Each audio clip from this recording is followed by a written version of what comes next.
on va parler de l'intelligence artificielle, parce que l'IA est partout. On n'arrête pas d'entendre parler de l'IA, même si en fait l'IA n'a pas commencé aujourd'hui, elle a déjà commencé il y a quelques années. Il y a déjà un certain nombre de personnes qui s'en sont saisies, les étudiants premiers, les élèves qui ont sauté sur l'IA, un certain nombre de salariés aussi, d'une façon peut-être un peu subreptice, quelquefois sous la table. Mais enfin, bref, il y a quand même beaucoup d'acteurs qui sont déjà des utilisateurs très très actifs de l'IA. Alors par ailleurs, les débats, eux, sont multiples. Je vous rappelle qu'en 2014, c'est-à-dire quasiment au Moyen Âge, Stephen Hawking nous promettait la fin de l'humanité avec une IA complète. Donc c'était il y a un peu plus de 10 ans, 12 ans, la fin de l'humanité avec une IA complète. Et Ray Kurzweil prévoit le moment où les machines vont prendre le contrôle de l'humanité en 2045. Donc on est entre 2024 et 2045, on est un peu entre les deux.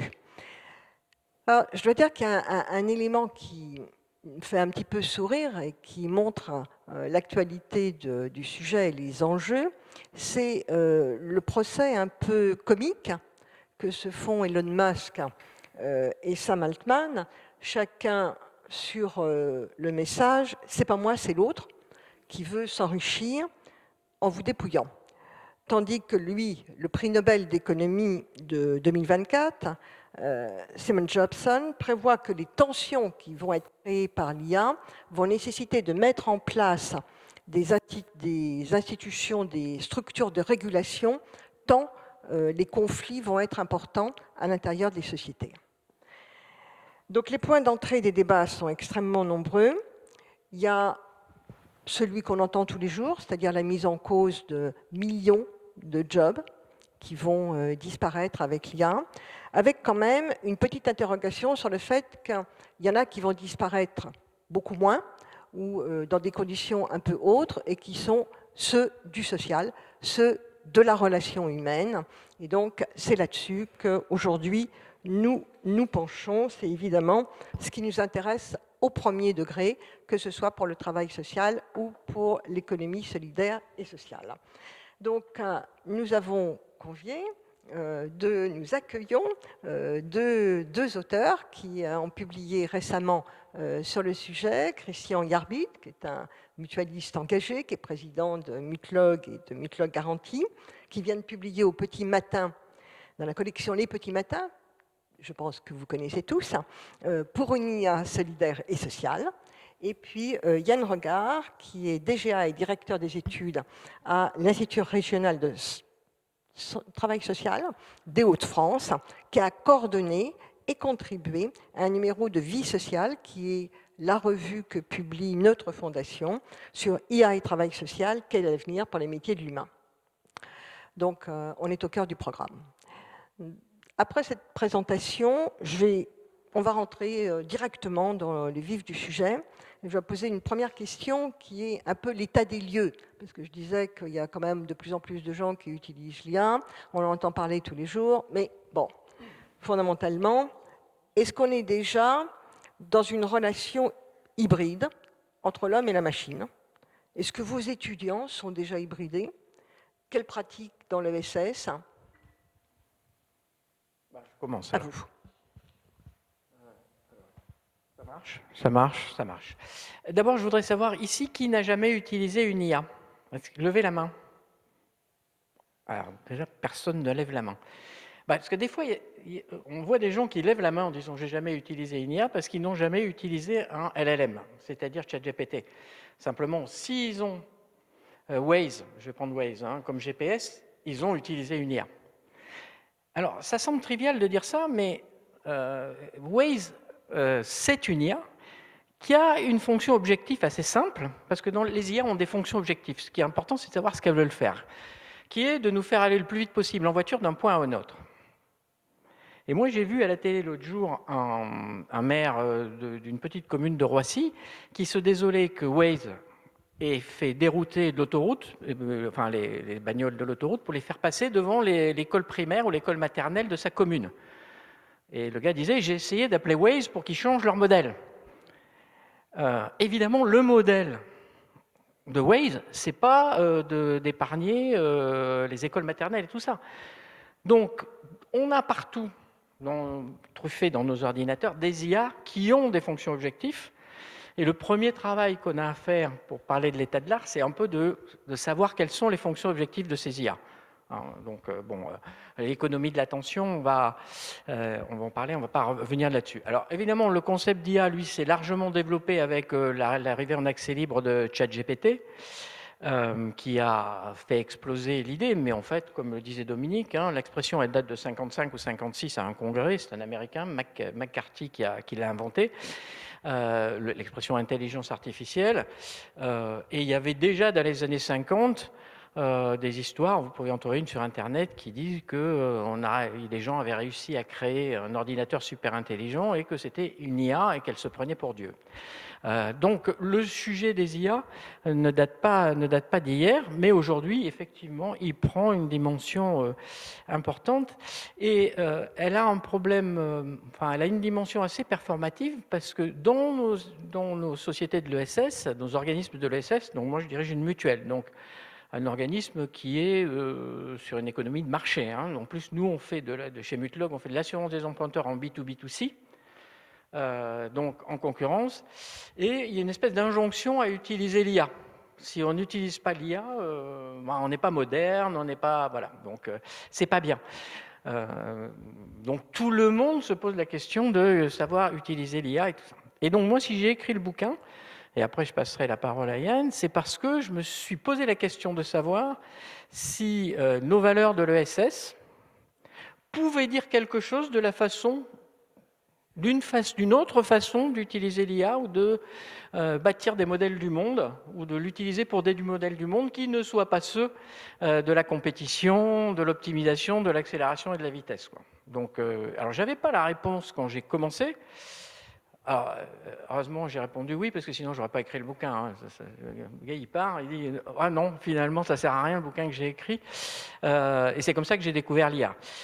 Mais je crois qu'il faut être très, très humble quand on fait des projections sur ce qui va se passer sur l'IA, y compris en termes d'emploi, y compris en termes de perturbations cognitives des populations et tout ça, parce qu'on n'est vraiment qu'au début d'une utilisation massive. Je crois franchement, celui qui dirait je sais quel impact aura l'IA. On est sûr qu'il y a plein d'emplois qui vont toucher, mais on ne sait pas lesquels. Moi, ma conviction, c'est que les travailleurs sociaux au plus près des populations, au plus près des gens, seront moins touchés finalement que les professions intellectuelles, mais c'est une conviction, j'en sais rien. Parce qu'il y a une deuxième chose dont on est certain, par contre, c'est que ce que j'appelle dans le bouquin les grands promoteurs des IA. Alors, il y a 3 catégories de grands promoteurs. Il y a les promoteurs capitalistes, les Meta, les Anthropic, les Mistral, parce qu'il ne faut pas se leurrer, ce n'est pas parce qu'il est français qu'il n'est pas capitaliste, c'était la discussion qu'on avait, ou les Chinois. Eux, ils ont des modèles du monde, et eux, ils les ont déjà et maintenant. C'est-à-dire qu'ils n'attendent pas ceux qui veulent en faire, ceux qu'ils veulent faire de l'IA, ou au service de quoi ils mettent l'IA, elle est très claire. Et même, puisqu'on a eu un peu la discussion, Amodei, le patron d'Anthropic, dont certains ont dit « Ah, boulala, Amodei, il s'est opposé à Trump sur l'utilisation ». Amodei, il dit « Oui, moi je vais faire une IA, oui, moi je suis quelque chose qui sera plus social ». Là, il a déclaré là « Oui, je vais me préoccuper de la planète, il y a plein de gens qui ne vont pas avoir de travail. Il faut que nous, les capitalistes, on leur donne des sous pour qu'on compense le fait qu'ils n'auraient plus de boulot. Et tant qu'à faire, il vaut mieux qu'on décide, nous, combien on va donner, plutôt que ça soit, le texte, c'est les foules qui décident à notre place. En fait, les foules, c'est-à-dire la démocratie. Donc, ce qui est clair dans les modèles du monde des promoteurs des IA, les Chinois comme les Américains, c'est que c'est des gens qui ont un paradigme de puissance personnelle, enfin personnelle ou de leur organisation, et que celui-là, il percute fondamentalement les valeurs de la démocratie de l'ESS. Donc on est sûr, aujourd'hui, que leurs modèles du monde ne sont pas les nôtres, ceux de l'ESS. Ça, c'est une chose dont on est certain. À toi, Yann. Bien. Alors moi je suis Yann Regard, donc je travaille parce qu'on a dit IRTS, donc c'est en fait un institut régional de travail social. On forme 8000 étudiants par an, du niveau infra-bac au niveau bac plus 5. Et donc on travaille avec les établissements sociaux, médico-sociaux, bien évidemment, notamment, enfin pas que dans la région, mais également dans les autres régions de France. Si on posait la question aux étudiants et aux professionnels, hein, je vais essayer ce soir d'être sur ces deux volets-là, s'ils ont déjà utilisé une IA, il n'y aurait pas beaucoup de mains contraires. Hein. Évidemment, ils utilisent tous l'IA. On parle de shadow IA, hein, vous savez, donc d'IA utilisée à l'ombre, avec des comptes personnels, etc. Mais c'est bel et bien là. On a dû, sur ces dernières années, faire face à des étudiants qui utilisaient évidemment ces modèles LLM pour faire leur mémoire, ce qui n'est pas sans poser des questions. Et d'ailleurs, le législateur qui rédige les arrêtés ministériels qui cadrent les diplômes d'État en travail social a déjà réagi par rapport à ça. Je ne sais pas si vous savez, mais les diplômes canoniques du travail social, assistante sociale, éducateur spécialisé, éducateur de jeunes enfants, n'ont plus de mémoire dans le cadre de leur diplôme. On a une épreuve conclusive où on leur demande de faire état de leur parcours de formation. Et donc là, l'IA va pouvoir peut-être les assister orthographiquement, grammaticalement, mais elle ne pourra pas inventer, a priori, en tout cas, des parcours centrés sur les établissements dans lesquels ils ont été faire des stages. Au niveau de l'état des lieux, hein, pour répondre à la question, il y a cette question de la vitesse qu'on ressent beaucoup. En fait, on a fait une étude auprès des professionnels au niveau national. On a eu à peu près 250 réponses, ce qui n'est pas beaucoup, mais qui fait état de gêne, de peur d'être remplacé par des machines, peur d'être dépassé. On parle d'intelligence artificielle, effectivement, depuis 1956. Mais il y a différents types d'intelligence artificielle.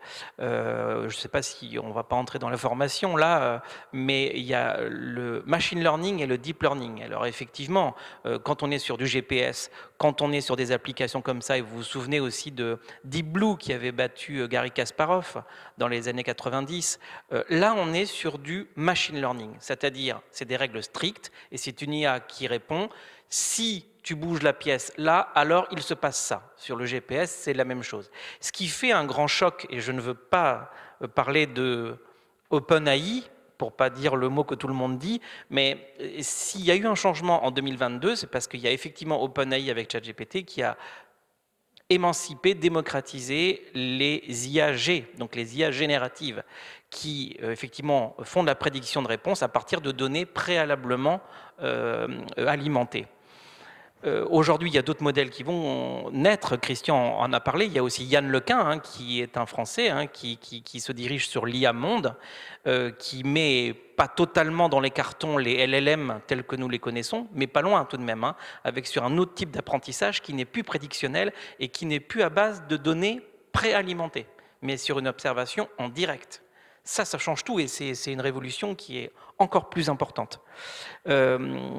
Deux éléments pour terminer. Le premier, on parlait tout à l'heure de cette vitesse. Je ne sais pas si vous vous souvenez, mais au début du 19e siècle, avec l'arrivée du train, beaucoup de personnes disaient, mais si on prend le train, on va devenir aveugle à cause de la vitesse. Il y avait cette représentation-là.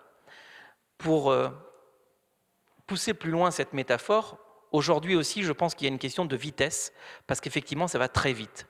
L'IA générative est à peine sortie de terre, mais c'est une pousse de bambou qui va très très très vite, et cette vitesse nous désoriente, tous et toutes.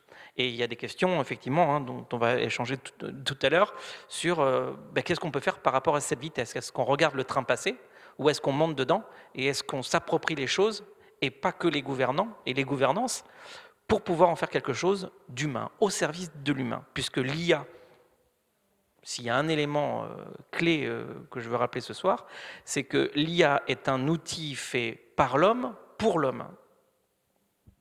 Et l'IA doit rester, de mon point de vue, un assistant et pas un remplaçant. Et ça change beaucoup de choses. Voilà. Juste à la fois pour rebondir sur ce que tu dis et tout ça. J'ai parlé des modèles du monde des grands capitalistes ou des oligarques chinois, enfin du Parti communiste chinois.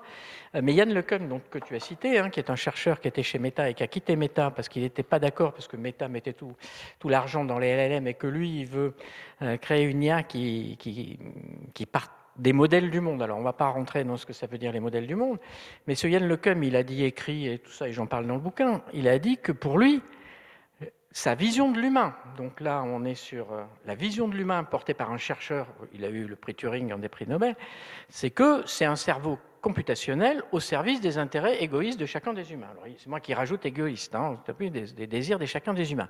Donc il a une vision mécaniste du cerveau, et du cerveau au service des intérêts égoïstes. Donc, et son truc c'est de dire, si finalement les IA ont du mal, enfin les IA un jour émuleront totalement le cerveau humain, elles seront même beaucoup plus puissantes parce que la conscience, la morale et les valeurs, c'est des moyens que se sont donnés les humains pour arriver à gérer un monde qui est trop compliqué pour leur petit cerveau limité, mais nos ordinateurs n'auront pas besoin de tout ça pour s'occuper de ça. Donc, y compris dans le développement technologique, même s'il n'est pas propriétaire de sa boîte, enfin maintenant si, mais dans le développement, dans les substrats technologiques, il y a déjà une certaine vision de l'humain ou de l'IA qui est portée, et pas uniquement par les capitalistes. Alors ça ne veut pas dire que la bataille est perdue et qu'on ne peut pas réutiliser ces IA et ces modèles du monde au service de quelque chose qui soit humain, mais c'est quand même cette idée que finalement que nous ne sommes que des machines calculatrices et égoïstes. Alors, le calculateur égoïste, c'est quand même le principe de la microéconomie. Enfin bref, quoi, il ne date pas d'aujourd'hui. Ce n'est pas l'IA qui a inventé l'humain calculateur égoïste qui fait fonctionner le marché et qui est la condition de l'équilibre. Mais ils s'inscrivent dans cette tradition-là. Donc, ce n'est pas non plus neutre en termes idéologiques le développement. Donc, les modèles du monde qui sont portés à la fois par la techno ou orientés vers la techno et par les grands développeurs, enfin les grands promoteurs, ce n'est pas forcément ceux qui sont ceux de nos valeurs de l'économie sociale ou solidaire ou du travail social et de l'attention à l'humain. Alors, est-ce que, compte tenu des éléments que vous venez de rappeler, on peut considérer, et je ferai appel à Yann LeCun l'année dernière, qui disait, en fait, au stade actuel de l'IA, on est essentiellement sur de l'écrit. Et l'étape suivante, c'est l'image. Il regrettait que l'IA, aujourd'hui, ne puisse pas reproduire davantage d'images en termes de communication. Et c'est vrai que la communication aujourd'hui est ou une communication écrite ou une communication parlée, mais dans un langage articulé. Il disait le stade suivant, c'est de représenter les choses, de rendre les choses sous forme d'image qui permettra d'être encore plus absorbable par davantage de personnes. Il le regrettait. Hein, donc voilà. Et ça me conduit à vous poser la question suivante. Est-ce que vous pensez qu'en fait l'IA est foncièrement conservatrice parce qu'elle ne fait que reproduire l'ensemble des données qu'on lui donne à manger, en quelque sorte, et elle ne permet pas de faire une évolution, une projection de progrès social pour les années à venir. On est sur un modèle qui n'est pas régressif, mais qui en tout cas a une certaine forme de statique. Alors je vais effectivement démarrer en répondant de façon très courte. L'IA est conservatrice si on pose une question et qu'on se contente de la réponse qu'elle nous donne. Et là, à ce moment-là, c'est un remplaçant et c'est inquiétant de mon point de vue. Je me permets cet avis-là. Si en revanche on se sert d'une IA comme d'un assistant, qu'on lui pose des questions pour faire de la recherche, pour effectivement faire de la correction, de la préparation, etc., alors cet outil peut nous aider à innover effectivement. En tout cas, c'est ce que je crois. Alors, moi, je suis gêné avec la question.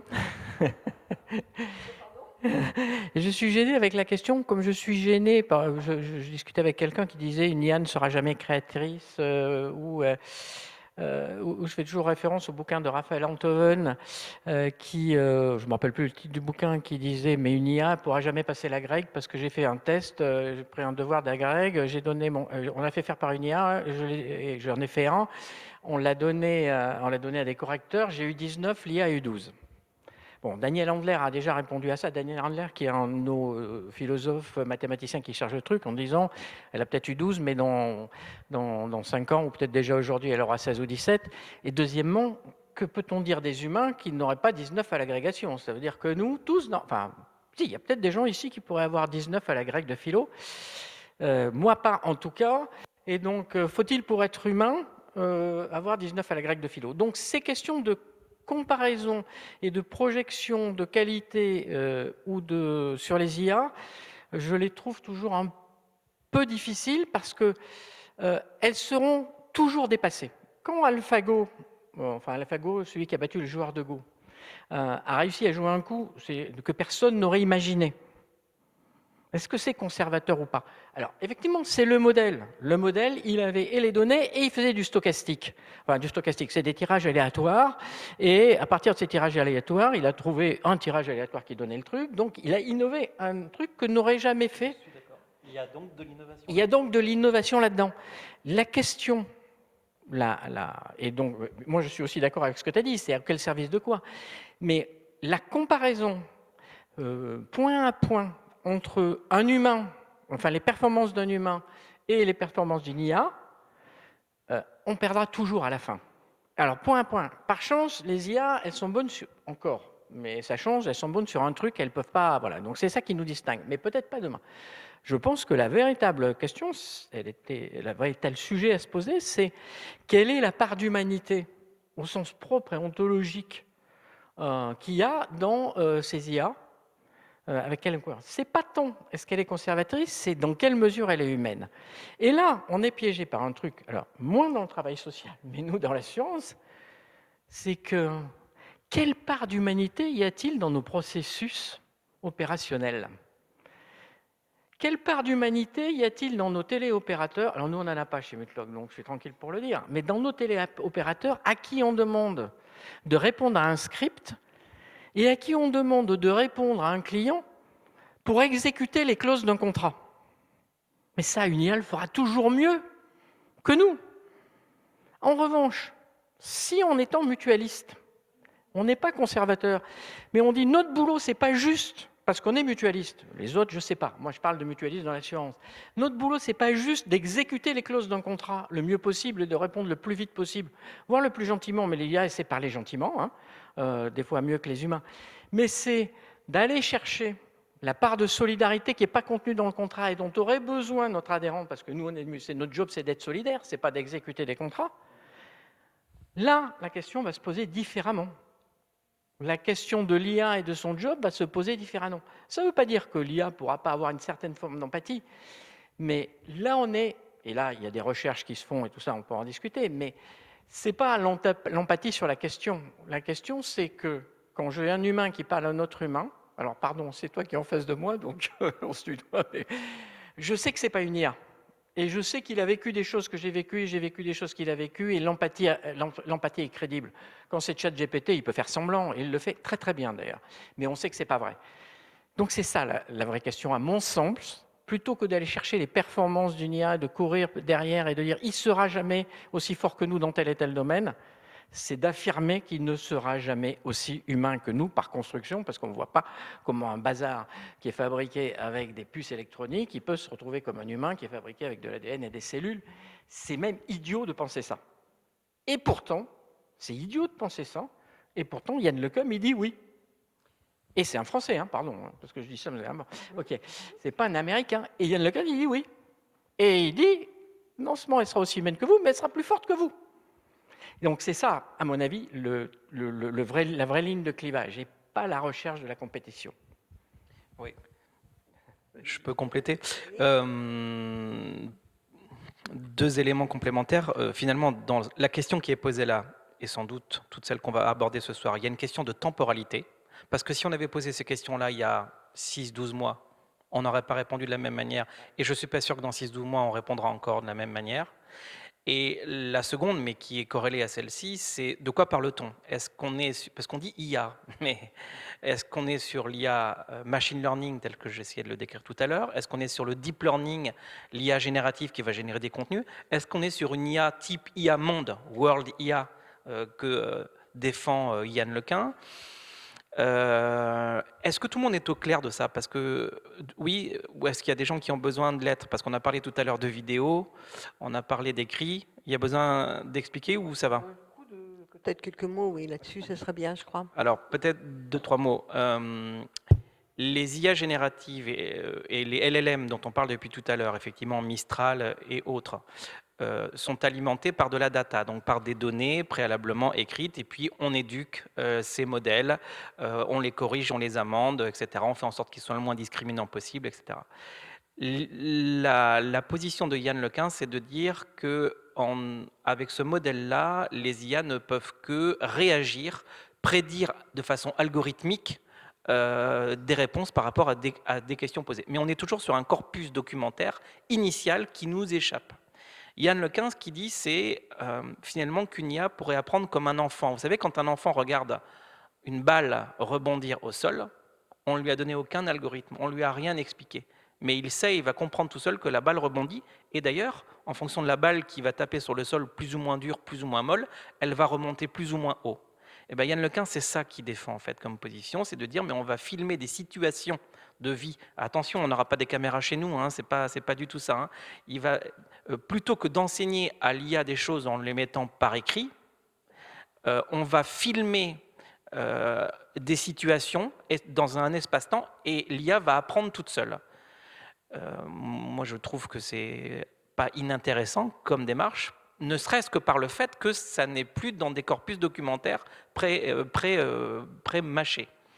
Et vous voyez, on pourrait imaginer que effectivement, on met une caméra qu'on braque sur le ciel, sur les étoiles, et peut-être que là, l'IA va nous apprendre des choses, peut-être même certaines choses qu'on ne sera peut-être pas capable de comprendre. Hein. Vous voyez ce que je veux dire? Donc de ce point de vue-là, je trouve que c'est innovant et que ça peut apporter quelque chose. Mais est-ce qu'on peut caractériser quelque part le type d'innovation? Parce que, imaginons qu'il y ait des innovations, effectivement, je faisais allusion à l'image et l'incorporation de l'image qui enrichissait de façon très importante la démarche, mais est-ce que c'est un type d'innovation qui exclut d'autres types d'innovation, un peu ce que dit Christian, sur il n'y aura jamais une innovation qui pourra inclure l'humain. Enfin, la relation humaine en tant que telle, sa spécificité et notre histoire personnelle.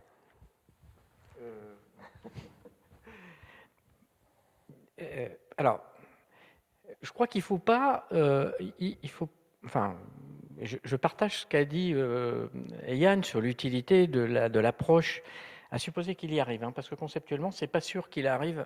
Il suffit peut-être pas de faire voir des images à une IA pour qu'elle apprenne que quand on lâche un objet, ça tombe. Hein. Parce que d'abord, il faudrait qu'elle ait un modèle du monde qui lui permette de comprendre que quand on ouvre les doigts, ça tombe. Donc c'est déjà un premier effort, alors qu'un enfant, il l'apprend en 2-3 fois, alors qu'il y a aujourd'hui, hein, avec du deep learning, il faut l'entraîner je ne sais combien de fois pour qu'elle... Bon, c'est pas sûr qu'il y arrive, mais c'est en tout cas sa conviction depuis longtemps, enfin depuis un certain temps, et c'est d'ailleurs pour ça qu'il a quitté Meta, parce que Meta ne voulait pas investir dans les modèles et qu'il est venu fonder sa start-up en France. N'empêche qu'à la fin du fin, son objectif, c'est toujours de fabriquer un humain computationnel digital. La question de savoir si l'IA apporte, parce que en théorie, c'est forcément innovant. Enfin, tout ce qu'on a découvert là, et il suffit d'aller sur ChatGPT, lui poser des questions pour faire waouh, quoi. Parce que il y a des fois, il vous répond des trucs, vous dites, mais punaise, voilà. Donc, oui, il y a cet effet-là, et je pense que cet effet-là, il est à la fois bluffant, stimulant, et à la fois, il est inquiétant. Il est vraiment inquiétant parce que on se dit, mais quelle est notre place dans le monde? Donc, si maintenant on revient à des scopes qui sont plus petits dans nos organisations, dans ton métier de formateur ou des choses comme ça, parce qu'on revient un peu les pieds sur terre et on se dit, mais qu'est-ce que je vais faire de ce bazar-là? Et qu'on se dit, mais ma première chose à moi à faire dans ma mutuelle, c'est pas de faire de l'innovation pour faire de l'innovation, c'est de se dire comment est-ce que je vais être plus humain, puisque nous on est une société de personnes, donc on est censé être humain, c'est écrit dans les codes de la mutualité, pas tout à fait comme ça, mais dans le code de la mutualité. Comment je vais être plus humain, comment je vais être plus solidaire, comment je vais porter une attention, comment je vais aller chercher les fragilités ici ou là. Alors là oui, l'IA va nous permettre des innovations significatives dès lors que nous-mêmes on aura, et positif, dès lors que nous-mêmes on aura changé notre regard. Moi je rêve, alors je ne sais pas s'il y a des actuaires dans la salle, quand il y a des assureurs, il y a plein d'actuaires, c'est les gens qui font les calculs pour faire nos lois statistiques. Hein, un actuaire, ça adore les populations homogènes, parce que là, du coup, il n'y a pas d'écart par rapport à la moyenne, donc on n'a pas de risque, et ça travaille sur des moyennes. Moi, j'adorerais qu'on fasse un actuariat qui aille travailler dans les queues de distribution pour aller chercher les fragilités des populations et non pas sélectionner celles que je dois exclure du risque. Et ça, c'est possible.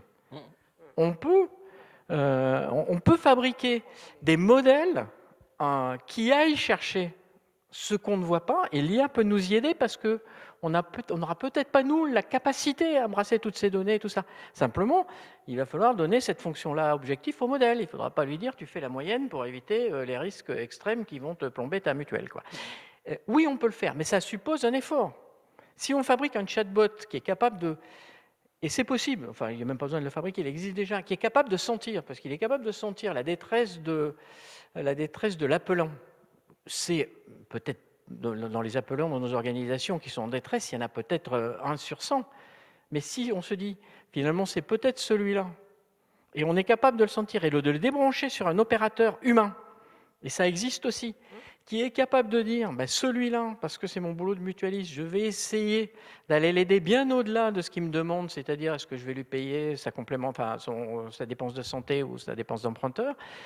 Là, l'IA, elle saura peut-être mieux le détecter en amont que ne pourraient le faire des opérateurs humains qui seraient stressés et tout ça. Donc oui, moi je pense qu'il y a un potentiel d'innovation, mais la première chose à faire, c'est que notre fonction objectif, pour reprendre ce que je disais au début, ça ne soit pas de faire du process et de la déshumanisation. Si notre fonction objective, c'est de faire de la solidarité, de la démocratie, je reviendrai sur la non-lucrativité après, mais à ce moment-là, oui, on peut fabriquer des UA au service de ça, et d'ailleurs, voilà, on a des projets avec le CEDIAS.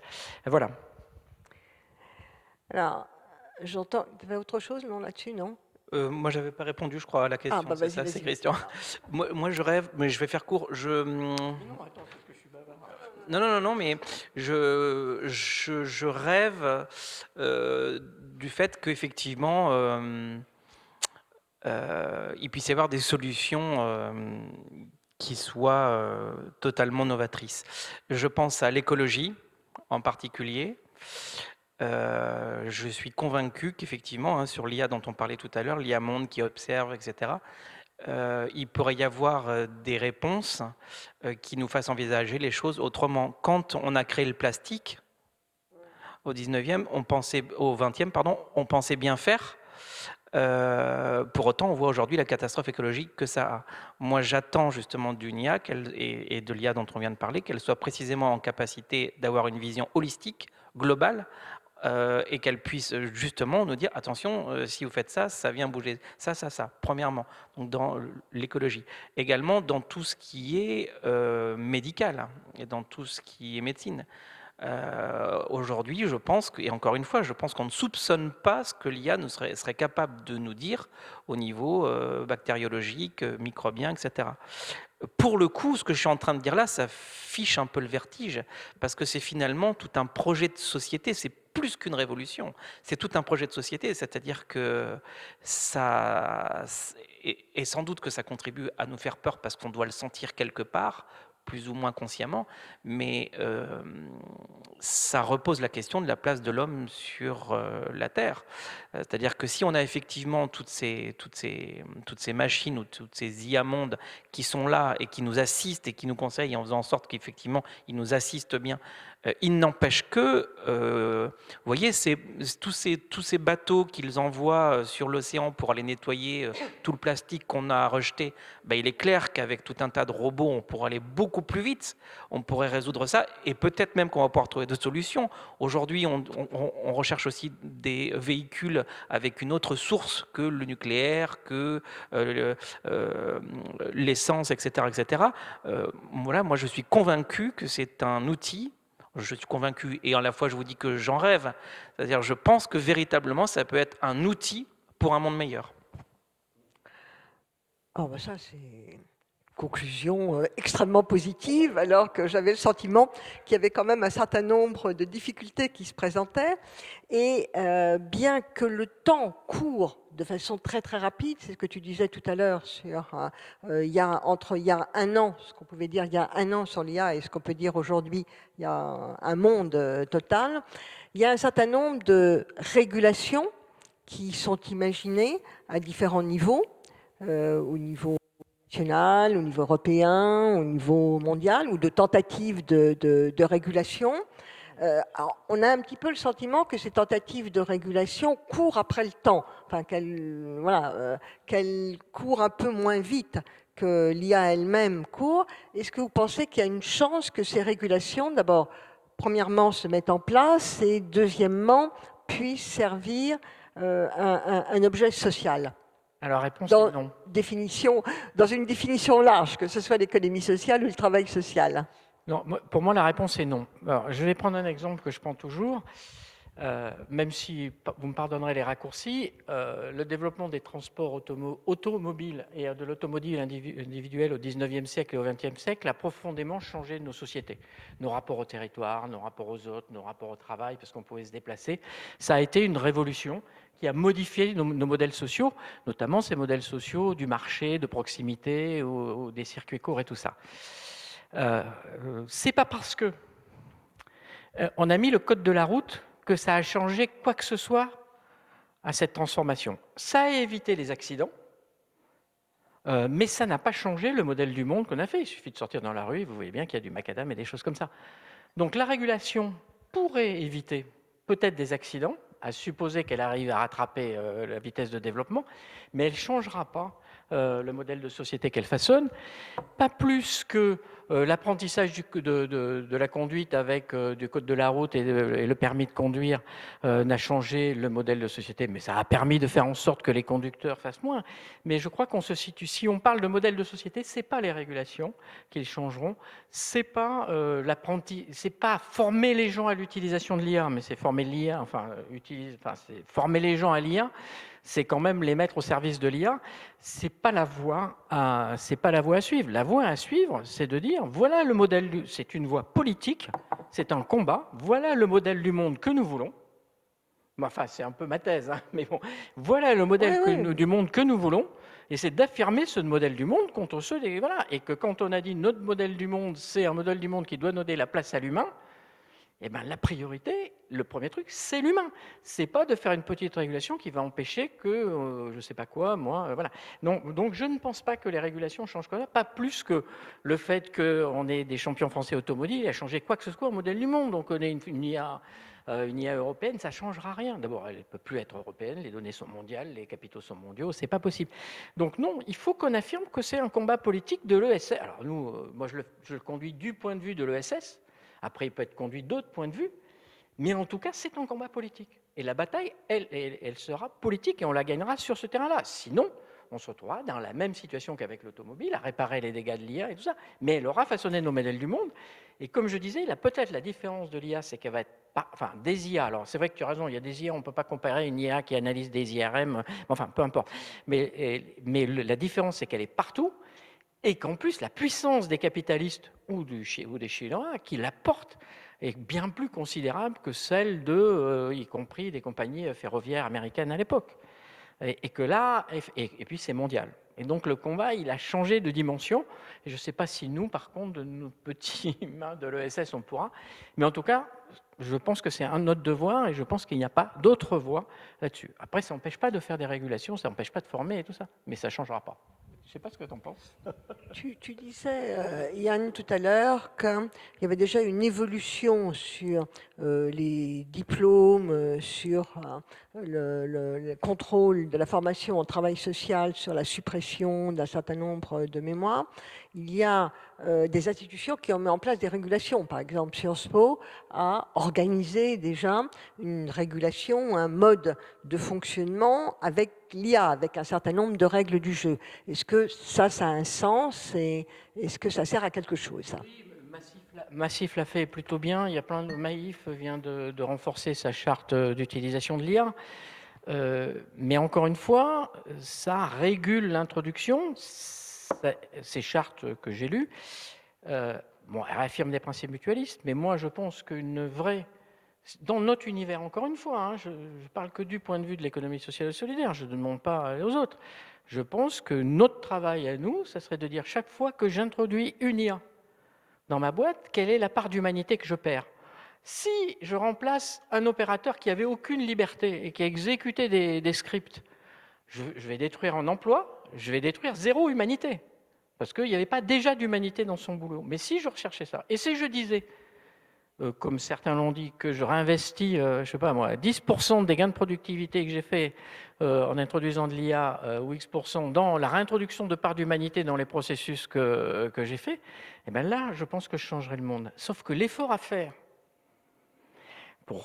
compte tenu dans notre secteur de l'assurance, hein, j'imagine la banque c'est pareil, l'effort à faire pour retravailler l'humanité de nos processus et de nos métiers, il est presque plus compliqué que celui qui consiste à essayer de mettre des chartes pour éviter les dégâts de l'IA. Il est bien plus compliqué, c'est bien plus l'effort intellectuel hein, pour remettre de l'humanité dans nos processus. Alors, mon cher Christian, je pense que si on en a un tout petit point divergent, ce sera celui-ci et encore. Mais on a le droit, non ? Oui, c'est ça qui... Absolument. Moi, je pense au contraire que la formation est déterminante pour expliquer ce que c'est. Je vais vous donner 2 chiffres. Netflix, pour arriver à 1 million d'utilisateurs, ils ont mis 2 ans et demi. OpenAI, pour arriver au million d'utilisateurs, ils ont mis 5 jours. Donc, il y a de toute façon une consommation. L'homme est feignant depuis la nuit des temps. L'homme ne va plus au puits depuis que l'eau coule au robinet. Et on en est bien content. L'IA générative nous rend tellement service, nous bluffe tellement qu'on a plongé là-dedans toutes et tous, moi le premier.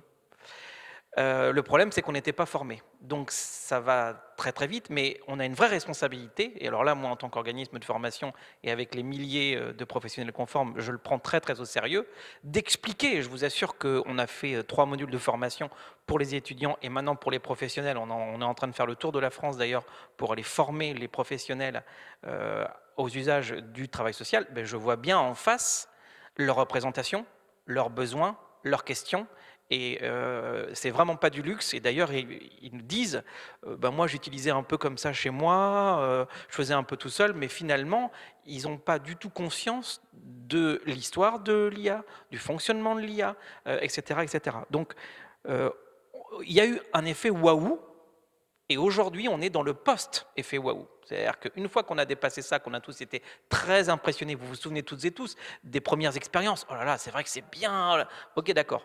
Une fois que ça s'est passé, qu'est-ce qu'on fait? Et malheureusement, c'est à ce moment-là aussi qu'on se dit, bon alors, est-ce qu'on peut prendre un peu de hauteur? Est-ce qu'on peut prendre un peu de distance? Comprendre comment ça marche, se former, etc. Dernier élément, j'ai le sentiment que, et ce que je constate quand on va former les établissements sociaux et médico-sociaux, que finalement l'IA, comme bien d'autres choses par ailleurs, hein, est un révélateur. Il révèle des dysfonctionnements, il fait émerger, mais c'était déjà là. C'est pas l'IA qui pose problème. Je vais vous raconter une toute petite histoire qui s'est passée au Japon. Au Japon, pénurie de travailleurs sociaux. Donc les data scientists, une communauté de professionnels se rassemblent. Ils disent ah bah alors c'est très bien, on va demander à l'IA générative de prédire un certain nombre de situations, de vulnérabilité, de danger, pour qu'on puisse intervenir. Donc vous entendez bien, hein, un groupe avec des professionnels associés à la réflexion et puis des algorithmiciens, etc. etc. Ils font des tests, ça marche, ils mettent en œuvre, ça marche, et au bout de 8 mois, catastrophe, il y a une situation, je crois, qui arrive à un suicide, et donc levée de bouclier de la presse, mais comment se fait-il qu'une IA ait remplacé des travailleurs sociaux? Et voilà, on l'avait bien dit, et voilà, il y a eu suicide. Je ne regarde pas les choses tout à fait de la même manière. Il y avait pénurie. Donc combien il y a eu de situations de vulnérabilité et de difficultés avant qu'on mette en place un outil palliatif? 1. 2, ce n'est pas des personnes dans leur bureau ou dans leur tour d'ivoire, des mathématiciens qui ont pensé des algorithmes qui l'ont fait. Non, il y a eu le souci de le faire avec les professionnels. Les choses ont été faites, ont été testées. 3, est-ce que quand l'IA fait des prédictions, ça exonère les professionnels de penser avec leur tête, sapere audae, oser son propre entendement, hein, nous disait Kant, pour qu'ils puissent intervenir. Donc, c'est trop facile de se cacher derrière l'IA en disant bah, « elle m'avait rien dit, donc j'ai rien fait, total, maintenant, il y a eu un suicide ». Bon, voilà, je referme la parenthèse, mais encore une fois, c'est un révélateur de dysfonctionnement qui préexiste, et donc c'est là où on se rejoint avec Christian parmi d'autres choses, qui est de dire, bah, ok, donc prenons la main, montons dans le train, intéressons-nous à ce que c'est, voyons ce que ça peut venir apporter pour nous assister, pour qu'on puisse revenir sur le cœur du métier, sur l'accompagnement des personnes. Bah, moi, je te rassure, on n'a aucune divergence, parce que le sujet, tu l'as dit, il faut prendre de la hauteur, revenir au cœur du métier. C'est ça, le premier truc. Moi, ce qui me défrise un peu, pardon, hein, c'est vite fait hein, de me défriser, mais c'est quand on dit on va former les gens à l'IA. Si c'est former les gens pour les adapter à l'IA, ça ne me va pas. Maintenant, si c'est former les gens à comprendre exactement ce que tu as dit, moi, j'ai rien à retirer à ce que tu as dit, donc on est bien d'accord. Mais il faut faire cet effort-là aussi. Hein, il faut faire cet effort-là de dire on va utiliser l'IA et on va former les gens à bien utiliser l'IA pour l'objectif de notre métier et non pas pour faire de la productivité en utilisant l'IA ou en supprimant les consultants juniors qui auparavant faisaient les slides des seniors. Quoi. Voilà. Alors, là, on ne les forme pas, on économise, donc on ne les forme plus du coup. Voilà. Mais non, il n'y a pas une feuille de cigarette là, jusque-là. C'est dommage. Mais alors justement, peut-être une question un peu impertinente. Dans ta mutuelle, Christian, quelles règles ont été mises en place en termes d'utilisation de l'IA? Comment est-ce que vous avez évolué là-dessus? Quel délai? Quel cadre général? Alors, d'abord, nous, on est une petite mutuelle qui travaille en B2B2C. Je le dis pour tout le monde. Et dans notre assurance des emprunteurs, le métier fait qu'on délègue la gestion à des partenaires qui distribuent nos produits. Donc, on n'a pas de gain de productivité à faire avec l'IA, donc on n'a pas introduit d'IA dans nos process à ce stade. Alors, un jour ou l'autre, on le fera. Par contre, on est en train de fabriquer une IA, et c'est pas si simple, pour outiller, je vais dire, le nouvel administrateur qui arrive. On a 30 membres du conseil d'administration pour qu'ils comprennent les enjeux de la mutuelle. On est en train de faire un SLM, si tu veux, puisqu'on en parle tous les deux d'autres SLM. On est en train de faire un SLM nourri avec les documents de notre conseil d'administration pour qu'un nouvel administrateur qui arrive puisse avoir, on est en phase de construction, je ne suis pas sûr qu'on y arrive, puisse comprendre les enjeux de la mutuelle avec une deuxième contrainte, au-delà de la technicité de notre métier, c'est que par construction, et on l'a formalisé, nous, dans notre règle de gouvernance, on a un conseil d'administration assez large, avec des gens venant de tous horizons, depuis des gens désignés par les organisations syndicales représentatives de salariés, des travailleurs sociaux, des actuaires, des patrons dans le logement, voilà. Et que tous ces gens, ils ne rentrent pas dans nos sujets de mutuelle avec les mêmes mots, les mêmes parcours, les mêmes choses, et qu'il n'y a pas de raison qu'il y en ait qui aient plus le droit de prendre la parole que d'autres, parce que, soi-disant, ils seraient sachants du métier.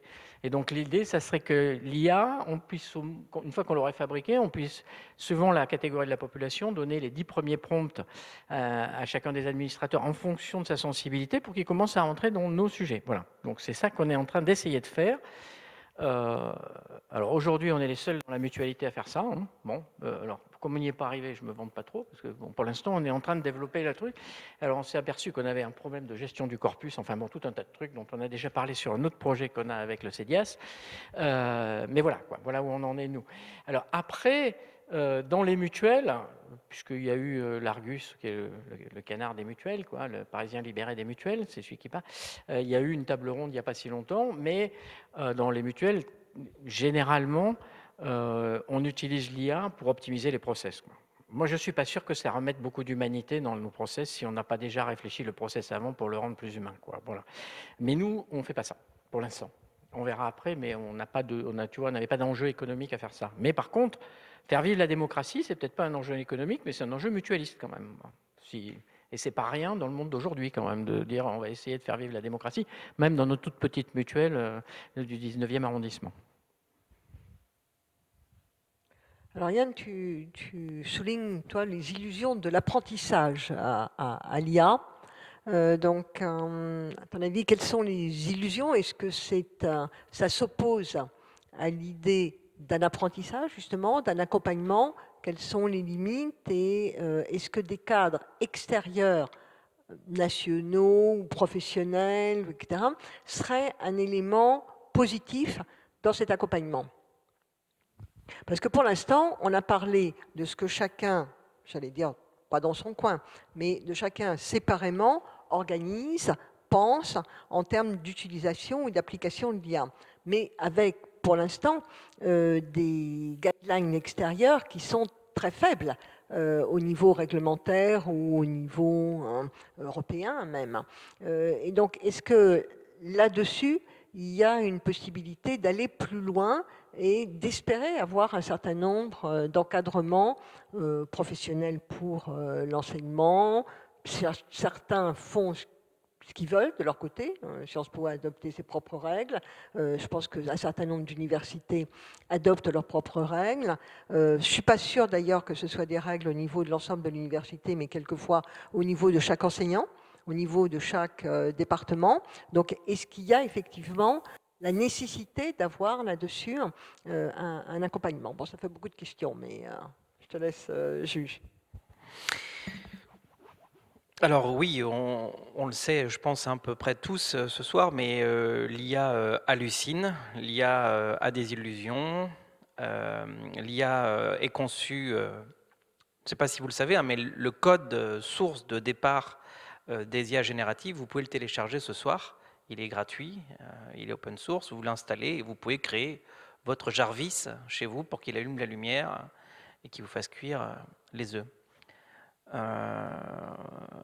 Donc, ça c'est un premier point. Le second point, je ne sais pas si vous avez entendu parler du modèle collapse, où justement l'IA générative, sa limite, c'est que à force d'utilisation, il finit par faire des photocopies de photocopies. C'est-à-dire que les informations qu'on lui donne, si on continue à n'utiliser que l'IA générative, en fait, il s'alimente des données qu'il avait déjà données, et donc, à force de faire des photocopies de photocopies, on finit tous très pâles, si vous me permettez cette image, mais qui montre bien qu'on ne peut pas s'en contenter.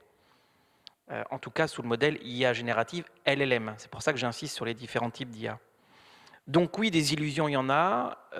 Beaucoup d'étudiants et de professionnels ne s'en rendent pas compte. Je vais vous en donner une que j'ai à l'esprit. Par exemple, l'IA, vous pouvez tout à fait lui dire tous les A sont jaunes. Mais il se trouve que les B sont jaunes aussi. Alors tous les B sont jaunes. Ben non, c'est une erreur. Mais lui, au niveau algorithmique, au niveau statistique, il en a fait cette déduction-là, qui est pourtant fausse. Premier exemple. Deuxième exemple, quand on recherche des ressources documentaires, l'IA étant fait, ça a été dit, pour éviter de ne pas savoir nous répondre, il va donc générer une réponse qui statistiquement pour lui est la plus probable, sauf qu'elle est fausse. Et donc il va créer des fausses réponses, des fausses références bibliographiques. Il y a eu aux États-Unis un procès dans lequel des avocats, ça s'est passé il y a 3 ans, ont rendu une copie qui a été faite par l'IA. Et l'IA avait sorti, donc c'était parfait, c'était très bien rédigé, etc. Sauf qu'ils se sont rendus compte que les jurisprudences qui étaient citées étaient totalement inexistantes, fausses. Donc voilà le type d'hallucination et d'illusion. On imagine pour le travail social ce que ça peut donner, parce que du coup ça fait des professionnels qui demain diraient comment je fais. C'est là que pour moi l'IA générative a des limites, alors que demain une IA monde, comme propose Yann Lequin, je vois concrètement dans une pièce, aujourd'hui un robot qui, vous savez qu'au Japon il y a plein de robots, hein, il y a même apparemment des personnes qui veulent se marier, comme quoi il y a beaucoup d'êtres humains qui ont besoin d'affection, d'attention, Faute de de reconnaissance. japonais. Voilà. Moi, ce que j'imagine, mais vous l'aurez compris, je suis d'une nature un peu optimiste. Donc peut-être qu'il faut nuancer, mais on a besoin d'optimisme dans ce monde. Vous voyez, dans une pièce à vivre, aujourd'hui, on a des assistants de vie, donc des robots humanoïdes qui assistent et qui pourraient, par exemple, rappeler qu'il y a des médicaments qu'il faut prendre pour des personnes âgées, etc. etc. Pour moi, l'IA monde va beaucoup plus loin, et une IA qui va pouvoir observer la personne âgée, observer sa démarche, observer quand ça ne va pas et quand il y a quelque chose qui part dans la mauvaise direction, faire une anticipation d'un défaut de santé, d'une crise cardiaque, d'une déformation de la colonne vertébrale. Alors, quand je m'entends dire ça, je me dis, il ne faut pas qu'on devienne fou et chèvre avec finalement des robots qui nous assisteraient, qui nous préviendraient de tout. On finirait tous hypocondriaques parce que finalement, à force de chercher, on trouve. Hein. Nous sommes faits de plein de défauts, de plein de problématiques, de plein de pathologies et on ne s'en porte pas plus mal. Tout à fait, tout à fait. Donc voilà, dernier élément pour répondre à la question faut-il aller sur de la réglementation? Moi, il me semble en tout cas que dans le travail social, c'est inévitable. C'est-à-dire que ça a été dit, les métiers du travail social sont ceux qui a priori seraient dans les catégories les moins impactées par l'IA générative. Oui, parce qu'à un moment donné, les personnes qu'on accompagne, je veux dire, jusqu'à maintenant, il n'y a que l'humain qui peut en comprendre les émotions, la subtilité et la complexité. Donc, inévitablement, comme l'IA générative est là et que les professionnels s'en servent, il va falloir cadrer, il va falloir charter, il va falloir réglementer. Juste un mot sur Yann LeCom et ce modèle du monde. Je suis moins optimiste que toi, pour une raison assez ontologique, ou essentielle, c'est que de toute façon, quoi qu'il arrive, même s'il capte des images, il y aura une transformation digital, mathématique, je ne sais pas quoi, pas forcément algorithmique, qui sera déjà une transformation et qui créera un modèle du monde qui n'est pas la réalité. Je pense qu'un des... Alors moi j'ai un peu... Il me faut toujours moi une tête de turc, non c'est Yann LeCun, bon c'est pas grave, hein, voilà, bon. En plus il est français, comme ça je peux lire ce qu'il écrit, c'est plus facile que de lire en anglais. Mais je pense qu'il se trompe. Il se trompe dans la démarche, à penser qu'il va créer quelque chose qui va... Parce que son objectif, c'est quand même de créer un humain, un autre humain, une autre sorte d'humanité. Hein. D'abord, ça pose des tas de questions, mais on ne va pas le faire ce soir philosophique. C'est-à-dire quoi s'il y a une nouvelle humanité? Ou est-ce qu'on a créé une nouvelle forme de vie? Qui ne serait pas des humains, même. Et quel droit elle aurait? On se pose la question des droits. Enfin bref, ça pose plein de questions. Et alors, Yann LeCom, lui, c'est pas son sujet. Hein. Oh là là, lui, il n'a pas. Donc, je pense qu'il se trompe. Il répond à un autre truc quand on lui dit « mais les IA hallucinent, il peut y avoir des trucs ». Oui, mais d'accord, il y aura toujours un problème. Il faudra inculquer des valeurs humaines aux IA. C'est texto, hein, il l'écrit dans les dernières lignes de son bouquin. Il a fait plein. Et puis, alors ça, c'est pas compliqué parce que les humains, ils ont toujours vécu avec des valeurs, ils vont bien trouver comment. Alors, d'abord, quelles valeurs? Les valeurs de Yann LeCun, de Elon Musk, de machin. Comment on en débat? Alors moi, je reviens à ma question démocratique, tu sais, je suis toujours là-dessus. C'est qui en débat, comment on se met d'accord, est-ce qu'il y a des valeurs éternelles, des machins. C'est pas son sujet, quoi. Donc le gars qui veut créer quelque chose qui serait un humain ou un quasi-humain qui viendrait de machin et qui fait l'impasse sur ce qui est finalement aujourd'hui notre fonctionnement collectif, hein, il y a un grand impensé hein, dans tous les travaux des IA, c'est qu'il n'y a jamais une question d'intelligence collective. Ils n'ont jamais modélisé l'intelligence collective. Jamais ça n'existe. Enfin, quand je dis jamais. Alors moi, ce que j'ai lu, compte tenu des délais de parution, je ne sais pas où est Camille, mon éditrice préférée. Bon, coucou Camille. Peut-être que j'ai pas lu les derniers trucs, mais c'était il y a un an. Mais l'intelligence collective, c'est pas un sujet pour les concepteurs d'IA. Donc quand le gars il fait l'impasse sur des choses aussi fondamentales, moi je ne crois pas qu'il va arriver à créer quelque chose qui... Alors, il créera peut-être ce que tu dis, hein, des gens qui seront capables de détecter, c'est pas ça, mais quelque chose qui ressemblera à un humain et qui sera capable de travailler les modèles du monde comme les humains. Moi, j'y crois pas parce qu'il se trompe.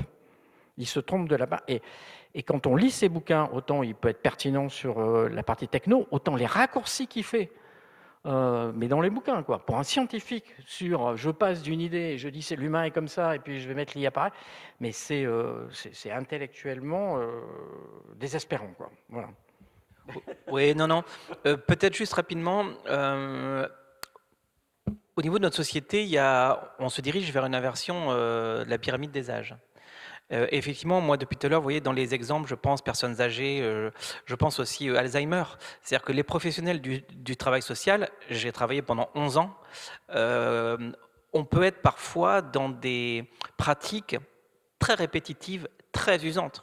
Quand pour un malade d'Alzheimer, vous devez répéter 30-40 fois par jour qu'il est bien ici et pas dans sa maison du sud de la France, quand vous êtes auprès de personnes en situation d'autisme qui s'arrachent les cheveux, je ne sais pas si vous avez entendu parler de la petite expérience en Wallonie avec l'université de Louvain-la-Neuve d'un robot qui s'appelle Nao, qui fait 56 cm et qui avait été élaboré justement pour entrer en relation avec 6 enfants en situation d'autisme qui n'arrivaient pas à accéder ou très peu à la parole. Il a été paramétré pour pouvoir parler avec eux. C'est une expérience qui a été très très très positive et qui est dupliquée donc depuis parce qu'ils se sont rendus compte que les enfants en situation d'autisme avec ce robot qui n'avait pas d'expression sur le visage n'était pas aussi inquiétant que peuvent être la complexité de la lecture pour un enfant en situation d'autisme, de voir un visage humain avec les sourcils qui se froncent, etc. etc. Sur ce que tu dis, Christian, sur le fait que une IAMonde ferait une interprétation, c'est-à-dire après avoir observé, il va y avoir une couche d'interprétation, de calcul, etc. et peut-être faussée. Oui, c'est vrai. En même temps quel être humain n'a pas une lecture faussée. C'est-à-dire qu'il y a tout un tas de professionnels qui ne sont pas toujours à l'aise avec les personnes qu'ils accompagnent, parce que ça leur renvoie quelque chose, ça leur rappelle quelqu'un qui les a harcelés quand ils étaient enfants. Enfin, il y a plein de raisons. Ce qui me plaît, moi, dans l'IA de Lequin, et j'ai aucune action chez lui, c'est un regard sur le monde non intéressé. Non, voilà, qui du coup dit voilà ce que j'observe. Alors on sera peut-être pas tous d'accord, hein, mais pour le coup, je trouve que c'est pas mal. Et dans la société qui vient de monter et comment dirais-je, les levées de fonds qu'il vient de faire, parce qu'il est même pas seulement licorne, hein, il est Triceratops, il est à 3 milliards d'euros, je crois. Je trouve qu'il a bien monté le truc avec un tiers d'investisseurs américains, un tiers européens et un tiers français. Et le siège de sa boîte est précisément à Paris, est précisément en France. Donc ça, je trouve que c'est bien fait. Eh ben, moi, cette vertu du fait qu'il soit à Paris, s'il fait le boulot comme les autres, ça, voilà, bon, ça me va pas. Mais c'est pas parce qu'il est à Paris. Bon, là, Total, ils sont à Paris. Bon, après, mais bon, peu importe. Et le fait qu'il soit français, ça me même pas non plus, parce que moi, je ne pense pas qu'au niveau mondial, il y a une hiérarchie. Non, les Français sont plus gentils que les Américains ou je sais pas quoi. Si, c'est sûr. Non, je suis totalement d'accord. Donc bon, je pense qu'il ne faut pas aller là-dessus. Par contre, je suis totalement d'accord avec toi que quand moi j'ai un médecin généraliste qui fait tous ces trucs en visio et qui envoie ses ordonnances en visio sans jamais avoir fait un examen, je préférerais, et qui passe 3 minutes, je préférerais largement avoir une IA qui m'en dirait plus, qui lirait les analyses qu'il m'a fait faire, parce que elle est vraiment, voilà, elle les lit pas. Et donc tu as raison. Mais précisément, le combat, c'est pas de dire on va remplacer tous les humains qui font mal leur boulot par des IA. On va aider les humains qui font mal leur boulot et on va leur dire tu fais mal ton boulot, donc tu n'es pas humain, donc tu changes de boulot. Et il faut réintroduire de l'humanité dans le truc. Parce que si on dit ah ben parce que les humains n'ont pas mis d'humanité dans le... Pour moi, c'est une valeur, si tu veux, il y a un espèce de podium, c'est même pas discutable, c'est un impératif catégorique au sens conscient du terme. Il n'y a pas de négociation à avoir sur l'humanité des trucs. Et c'est pas parce qu'il y a des humains qui ne sont pas humains, tu as raison, et beaucoup, ou des process qu'on a dans le truc, que justement, il ne faut pas se battre pour ça. Et ce que nous renvoie l'IA, c'est de dire, ben ouais, quand tu n'es pas humain, je fais mieux le boulot que toi. Et voilà. Et elle a raison, l'IA. Et pour le coup, c'est pour ça que je ne suis pas anti-IA, elle nous renvoie un miroir grossissant, tu l'as dit tout à l'heure, hein, d'ailleurs, de nos propres lacunes. Mais il ne faut pas les abandonner en disant l'IA va faire mieux. Et franchement, Yann LeCun, sa vision du monde, de l'homme, est un être calculateur égoïste au service de ses intérêts. Franchement, ce n'est pas la mienne. Mais pas donc les je femmes, ne peux pas, peut-être. quand bien même je pourrais prendre des actions de sa boîte, financer une boîte dont l'idée est que l'humain n'est qu'un être calculateur égoïste au service de ses seuls intérêts, ce qui en plus est faux. Alors, il y a urgence. Mais j'assistais il y a 6 mois, un peu plus de 6 mois, à une réunion des grandes entreprises françaises qui s'exprimaient sur leur recrutement et qui donc toutes embauchaient de jeunes ingénieurs, des gens extrêmement qualifiés. Et une des premières questions qu'ils posaient dans les entretiens de recrutement était « Qu'est-ce que vous utilisez comme IA ?» Et que si la réponse qui était faite par l'entreprise leur paraissait tout à fait insuffisante, ils ne donnaient pas suite. Donc, et ça, le public auquel ils s'adressent sont évidemment tous les diplômés des grandes écoles, hein, des universités, etc. Donc un public extrêmement qualifié. Et c'était, je veux dire, il y a un peu plus de 6 mois, puisque c'était au mois de juillet, exactement. Donc déjà il y a très très longtemps par rapport à l'IA, et on était déjà à ce niveau-là, et je ne sais pas, d'ailleurs c'est une question que je me pose, ce qu'eux-mêmes avaient reçu comme formation sur l'IA, sur l'usage de l'IA, sur etc., et quelle était leur perspective. Donc bon, face à cette problématique, à l'ensemble des sujets que vous avez soulevés, ben alors on fait quoi maintenant ?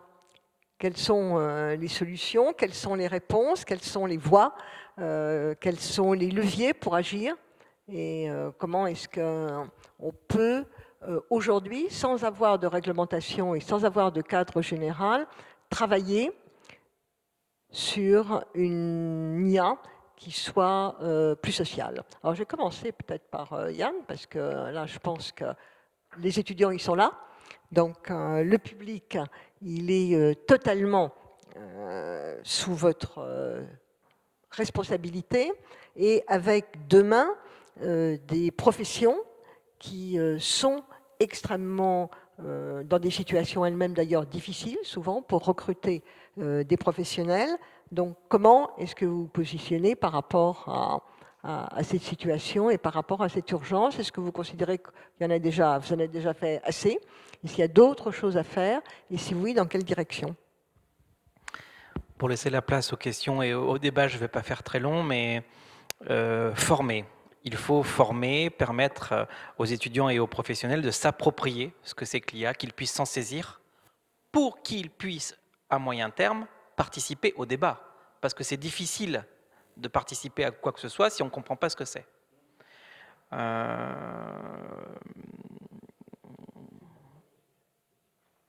J'avais un deuxième point, mais je l'ai mangé. Vas-y, Christian. Une autre des voies qu'on travaille avec le CEDIAS, c'est d'éviter que on ait des LLM. Alors, encore une fois, quand on dit IA et LLM, il y a un abus, hein, donc bon, mais on va faire comme ça. Qu'on ait des LLM qui répondent des questions moyennes, même si parfois elles peuvent être très pertinentes. Hein. Et donc, on est en train de regarder si nous, acteurs de l'ESS, parce qu'on le fait de là où on est, hein, nous, on n'est pas au gouvernement, donc moi je le fais de là où je suis, on est en train de regarder s'il est possible de fabriquer une IA qu'on maîtriserait, qui serait souveraine, non pas française, mais ESS, et qui serait nourrie d'un corpus de tout le travail qui a été produit depuis le 19e siècle, voire même avant, par les penseurs de l'ESS, qui est encore produit aujourd'hui, hein, et qui serait à la fois organisé, où le corpus serait organisé, maîtrisé et travaillé, et où ce qu'on appelle les ontologies des IA. Alors, ce n'est pas les modèles du monde encore à la Yann LeCun, mais c'est l'univers dans lequel il va et les liaisons qu'ils font entre les concepts seraient pilotées de manière avec une gouvernance démocratique, évidemment, serait piloté, orienté pour éviter des réponses standards. Voilà, donc nous, on est en train de travailler là-dessus avec le CEDIAS, normalement. Alors, évidemment, depuis notre petite mutuelle et les 2-3 petites mutuelles qui nous accompagnent, c'est pas beaucoup, mais je pense qu'on pourrait mobiliser les grands acteurs de l'ESS pour fabriquer ça. La documentation, elle est numérisée, elle va être au CEDIAS ou dans d'autres organismes, et on pourrait gérer quelque chose comme ça, et qui permettrait de faire ce que tu dis, c'est-à-dire en fait de faire de comparer ou d'ouvrir un débat entre une réponse qui serait une réponse moyenne, qui n'est pas forcément idiote, hein, parce qu'il ne faut pas penser que quand on interroge ChatGPT, Claude ou je ne sais quoi, ou Gemini sur le soleil, il soit idiot. Hein Mistral, oui. Ah, tu as raison, je l'oublie toujours, mais c'est mon truc. Au Mistral, il soit idiot, hein, il répond des choses que d'ailleurs bien des conseils d'administration mutualistes mériteraient de. Voilà, mais à tout le moins, on pourrait challenger, ouvrir un débat, parce qu'en fait, la démocratie, c'est pas porter des réponses, c'est ouvrir un débat. Hein, et les questions sont. Voilà, donc on essaye de travailler là-dessus de notre petit point de vue, et après, qu'est-ce qu'on fait? On écrit des bouquins sur l'IA et le SS. Hein, voilà. Je me tourne vers vous maintenant. Quelles questions, quelles interrogations, quelles suggestions? Je vous en prie. Est-ce qu'on a un micro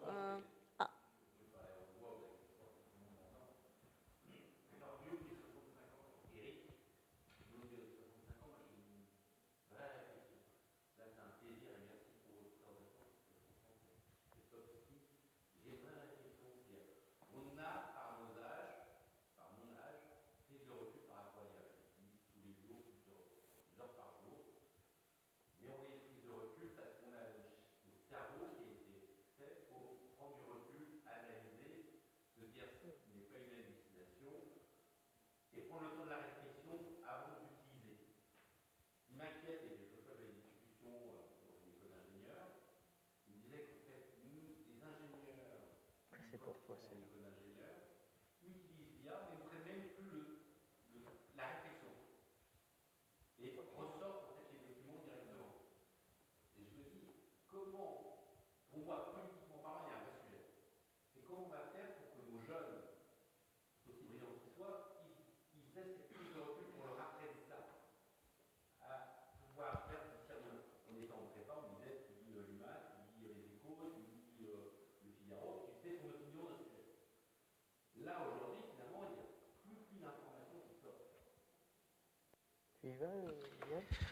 Oui, oui, oui. Non, non, je rejoins complètement l'idée que je le dis souvent dans nos journées de formation, nous sommes une génération privilégiée parce qu'on a connu le monde d'avant, si j'ose le dire comme ça. On a lu, on a douté, on s'est trompé, et on sait très bien que absolument, on peut encore se tromper, et on sait très bien que le fait de se tromper, de faire des erreurs, est très important pour apprendre.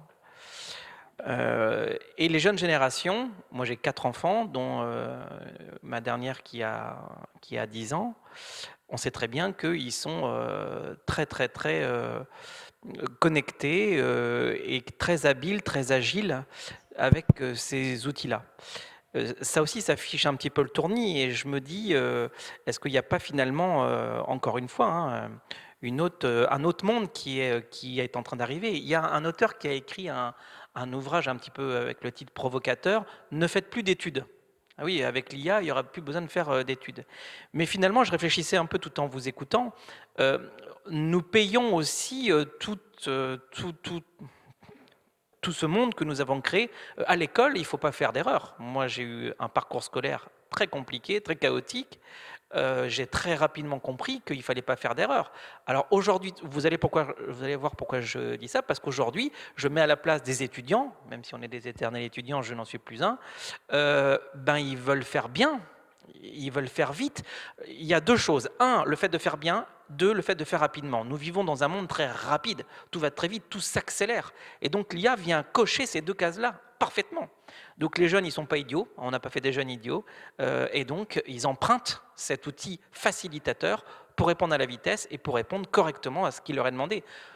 Pour conclure sur ce point-là, moi, je me demande demain, les professionnels. Hier, on apprenait, on mémorisait, ce que j'ai jamais su faire, ou je dois avoir des troubles 10, sans doute, mais en tout cas, je ne retenais pas, j'apprenais très mal, on me mettait au fond de la classe, toi tu deviendras rien de toute façon, t'es nul. Ça, je l'ai entendu, ça quand même, hein, et on paye ça.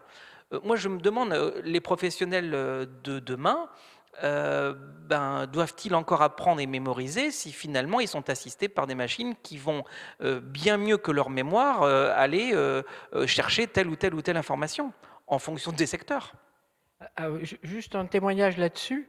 On a fait, il y avait une journée sur le travail et l'IA au CEDIAS ici. Sur cette scène, on a fait un petit exercice qui consistait à imaginer que vous êtes dans une classe de français et la maîtresse demande à l'élève de venir réciter la tirade du Cid, Orage au désespoir. Donc l'élève récite comme ça, et il restitue ça bien. Au fond, on ne sait pas ce qu'on a travaillé. On a travaillé la mémoire, on a travaillé la capacité à réciter un texte, voilà, à exécuter. Et on a fait une deuxième scène à deux, où l'idée était, c'était une scène de mariage de Figaro, où l'idée n'était pas là de bien réciter, mais de regarder l'autre, d'interagir avec l'autre, de lui laisser la place, de lui laisser la parole, de faire un truc d'humain à humain. Si l'objectif de l'enseignement, mais on voit bien toute la révolution qu'il faut faire, c'était pas de te mettre au fond de la classe parce que tu as mal récité, mais de savoir si tu as bien aidé tes copains et tout ça, mais alors bon, c'est pareil, hein, on peut rêver. Mais peut-être que là, on aurait des antidotes à ce que tu viens de dire. Parce que, c'est toujours mon truc, hein, quand on a, comme disait Maslow, hein, quand on a un marteau, tous les problèmes prennent la forme d'un clou. Donc moi, c'est un clou, il faut remettre de l'humain, y compris dans l'éducation. Voilà. Mais je pense que c'est une des voies, voilà. Mais on voit bien ce que ça change. Le professeur a toujours sa place dans ce truc-là. Oui, laisse l'autre bouger, laisse l'autre parler, laisse-le répliquer, regarde-le. Mais qu'est-ce que ça vaut, ça, d'apprendre à se regarder, à s'écouter, à se laisser la place et tout ça, et de créer à deux, et non pas tout seul en récitant, quelque chose que les autres... Mais la valeur de ce truc-là, Alors évidemment, ça ne se mesure pas en KPI économique, voilà. Mais bon. J'ai vu que vous fronciez. Il veut parler, monsieur. Juste, en quelques temps, j'ai vu que vous fronciez les sourcils. Il y en a eu 2 ou 3 qui ont froncé le sourcil quand j'ai donné l'exemple précédent, certes un peu provocateur, mais que j'assume. Je veux juste donner un exemple complémentaire. Hier, on nous apprenait à mémoriser des informations pour que sur le terrain, une fois confronté à une situation, on puisse le ressortir. Et d'ailleurs, quand on évalue en formation, quand on est en épreuve, on nous demande de nous souvenir à ce moment-là de ce qu'on a appris et le redire, ou que ce soit un devoir sur table ou un oral, etc. Alors qu'il me semble que sur le terrain, quand on est confronté à quelque chose, on peut ne pas réagir immédiatement, mais aller chercher l'information. Donc c'est tout le système et du travail et de la formation des études qui est, je pense, à repenser et que l'IA va nous obliger à remettre sur la table. Après, à toi. Oui, pardon monsieur. Non, mais écoutez, merci beaucoup déjà pour cette question, parce que pour le coup, je la trouve vraiment très intéressante. Et le point que vous avez relevé sur le fait que beaucoup de personnes aujourd'hui vont prendre pour argent comptant ce que va sortir l'IA. Vous avez dit tout à l'heure que l'IA est plus un révélateur des problèmes que le problème en lui-même. Je, je veux dire aujourd'hui, finalement, combien de personnes remettent en question leur recherche sur Wikipédia ou même sur Internet? Finalement, l'IA va faire la même chose. Et moi, je voulais juste vous donner mon point de vue en tant que recruteur, parce que se pose forcément la question du recrutement des juniors, et c'est en lien avec l'éducation. Typiquement, dans le conseil aujourd'hui, ce qu'on va rechercher dans les compétences, notamment des juniors, c'est pas tellement la connaissance pure et dure qu'ils ont appris parce que, voilà, elle peut être erronée, c'est au contraire la capacité de réflexion, de raisonnement, et ça va être un réel gain de temps justement sur la recherche, la connaissance pure. C'est voilà, finalement, qu'est-ce que je fais de cette information, comment je vais la traiter. Et c'est pour moi le lien et le rôle très fort de l'État, ça va être sur l'éducation. Là, on voyait que finalement, selon les écoles, les universités, les professeurs, mais effectivement, certains allaient adopter l'IA, l'intégrer dans les cours et dans les modes d'évaluation. D'autres vont être plus restreints. Et ce que ça va créer des réelles disparités demain face à l'emploi. Et je pense sincèrement que c'est une question politique sincère dont nos politiques doivent se saisir, de se dire quelles normes on met aujourd'hui. Encore une fois, de mon point de vue de recruteur, c'est vraiment important plutôt d'intégrer l'IA parce que de toute façon, on va y aller. On est en concurrence mondiale, il faut y aller. Comment on y va intelligemment et surtout, comment on revoit aussi nos modes d'évaluation. Parce que l'évaluation, ça ne sera pas juste de recracher comme nous, on a pu le faire, dissertation. C'est oui, on sait que vous avez toutes les informations. Quelle est votre plus-value? Voilà. Donc voilà, c'est ce que je voulais vous dire. Après, non, il faut faire dans l'ordre. Hein. Parce qu'on t'a coupé la parole, donc tu ne vas pas te perdre ton tour à chaque coup. Il a dit ce que je voulais dire, mais au fait, l'intelligence, c'est pas que ce qu'on a acquis, ce qu'on a appris à l'école, avec ses parents, enfin toute la sociologie de l'être humain, surtout de nous qui restons très dépendants et très tard. Donc c'est du formatage. L'intelligence, c'est ce qu'on a acquis, ce qu'on a appris, mais pas que. L'intelligence, c'est de pouvoir répondre à des problématiques qu'on n'a pas vécues. C'est ça la vraie intelligence. Donc moi je pense qu'on n'a pas à s'inquiéter de cet outil. Ce n'est qu'un outil, c'est un assistant. Tant qu'on le prend en tant que tel, c'est très bien. Malheureusement, c'est que j'ai constaté qu'il y a des gens qui le prennent vraiment pour une intelligence, alors que ce n'est pas de l'intelligence pour moi, hein, je suis désolé. Dans l'IA, il n'y a que l'artificiel qui est juste. L'intelligence, c'est autre chose pour moi. Donc, le problème, c'est vraiment, comme vous disiez, c'est former les gens à savoir ce que c'est, comment l'utiliser, comment s'approprier de cet outil, qui reste qu'un outil, comme tous les outils que l'humanité a connus depuis la nuit des temps. Hein. Et puis, ça devrait fonctionner. Après, Oui. l'intelligence, c'est l'erreur. Ça, si l'IA n'est pas capable de faire des erreurs, pour apprendre de ses erreurs, je ne vois pas de quoi s'inquiéter. Alors, le monsieur à la chemise jaune, qui s'appelle Henri.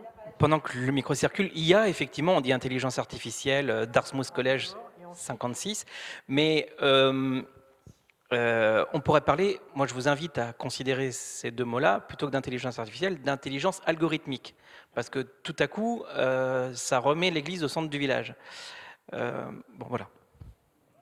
Alors, pour reprendre, je partage ce que tu dis, ce qu'il ne faudrait pas, mais je ne sais pas si on peut faire des vœux ici, hein, c'est que la vitesse de diffusion de la technologie empêche de prendre le temps de reformer les gens autrement, de faire autrement et tout ça, parce que on l'a quand même bien vu. Hein. Alors, dans un autre secteur, et après je laisserai la parole, moi j'ai travaillé longtemps dans la banque, on nous a expliqué longtemps que l'automatisation, les choses comme ça, allaient permettre de faire gagner du temps aux conseillers bancaires pour qu'ils aient plus de temps à passer avec les clients.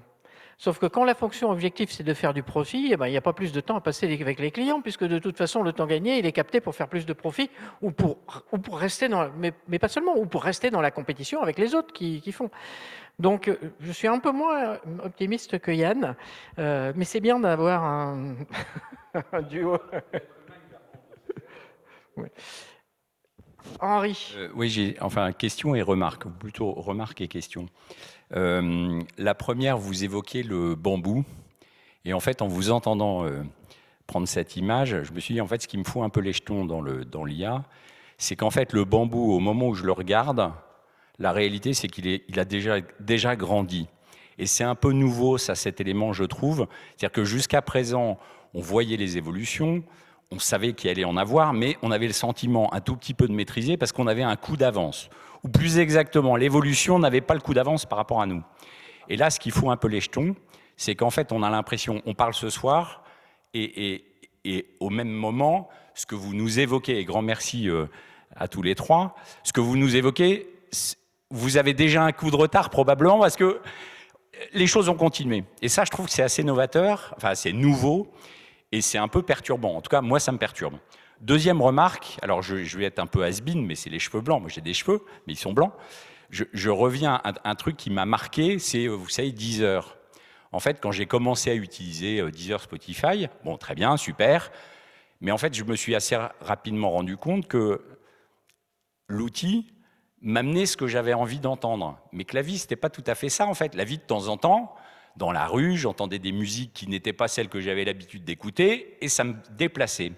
Et ça a été une première révélation, pardon, hein, c'est pas exceptionnel, mais de me dire, en fait, merde, il y a un outil qui, au lieu de m'ouvrir, quelque part, il m'enferme. Alors, certes, dans mon couloir de nage de telle musique, j'aime bien le jazz, il va me faire écouter des trucs de jazz sympas, mais peut-être qu'à un moment, il pourrait me faire écouter de l'opéra. Mais non, parce que comme il sait que j'écoute tel truc, il m'emmène, il me renforce. Et donc ça, c'est un deuxième point d'alerte. Troisième point, j'ai découvert, alors vous le connaissez sans doute tous ici, Olivier Hamon, il y a 2 ans, qui fait, et si vous ne le connaissez pas, je vous encourage vivement à aller le voir, enfin à aller l'écouter, un scientifique qui est biologiste à l'origine, et qui fait tout un sujet sur la robustesse.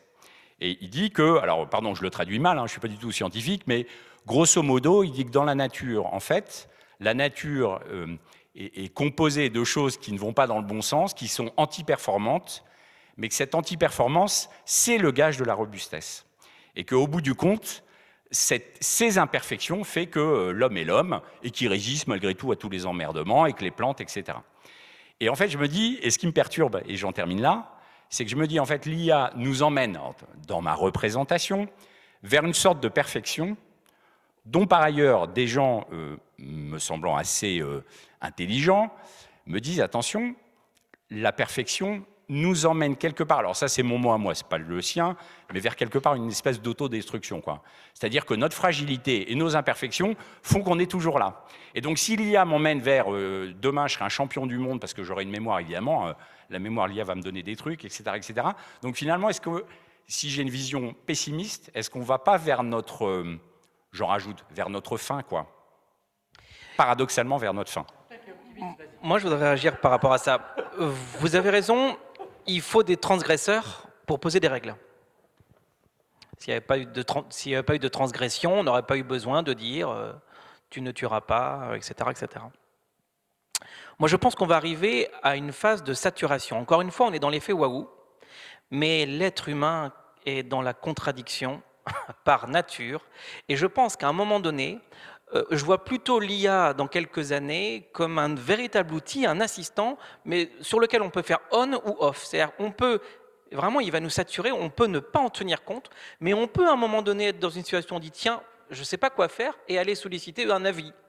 Ça n'est qu'un avis, on peut aussi aller voir son collègue, on peut aussi appeler sa famille, on peut appeler ses amis. Simplement, à un moment donné, on va pouvoir solliciter. Moi, je vois un petit Enfin, voilà, pour vous répondre, je vois un petit peu les choses comme ça. Alors, attends, juste, Oui. je voudrais rebondir. Alors, je vais faire la pub pour le bouquin, parce que moi, je pouvais avoir un peu la même tendance que toi, Henri, là-dessus. Et pour contrer la tendance dans le bouquin, au milieu du bouquin, j'ai mis des petites nouvelles de dystopie-utopie. En gros, l'IA a pris le pouvoir dans certains trucs et tout ça. Et du coup, mais l'idée, c'est que ces nouvelles se terminent par une utopie, parce que d'une certaine façon, les humains ont retrouvé des espaces, des degrés de liberté. Ils ont réappris à se rencontrer, à rire ensemble, à rire ensemble. Tu vois, voilà. Donc, je t'engage à lire le bouquin.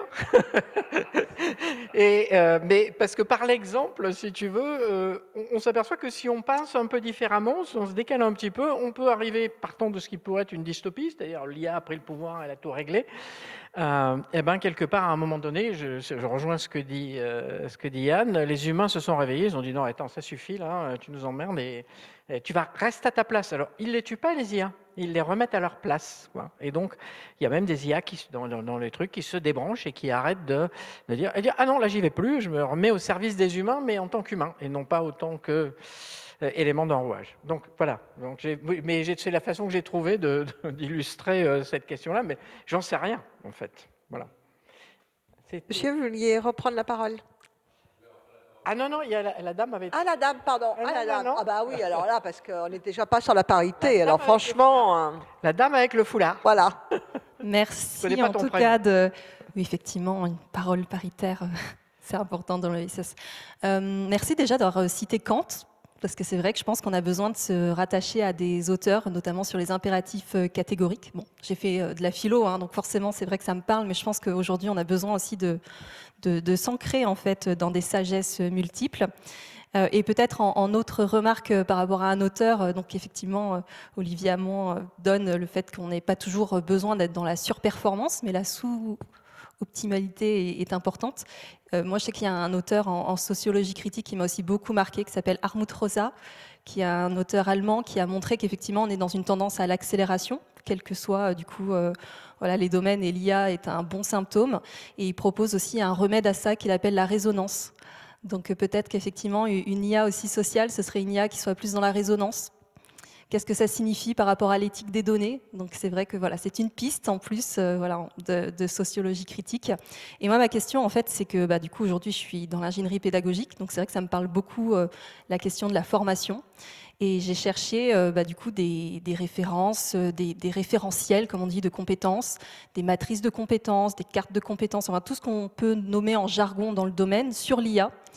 Et j'ai été bien embêtée parce qu'il n'y avait pas grand-chose en fait, à part l'UNESCO qui a fait justement son référentiel de compétences pour les apprenants et pour justement les enseignants, et qui remet justement la question bah, des humanités en fait, de dire que l'UNESCO montre que l'IA, il y a des impératifs pour le coup sur la supervision humaine, sur voilà, la diversité, enfin tout ce qu'on prône aussi dans l'ESS.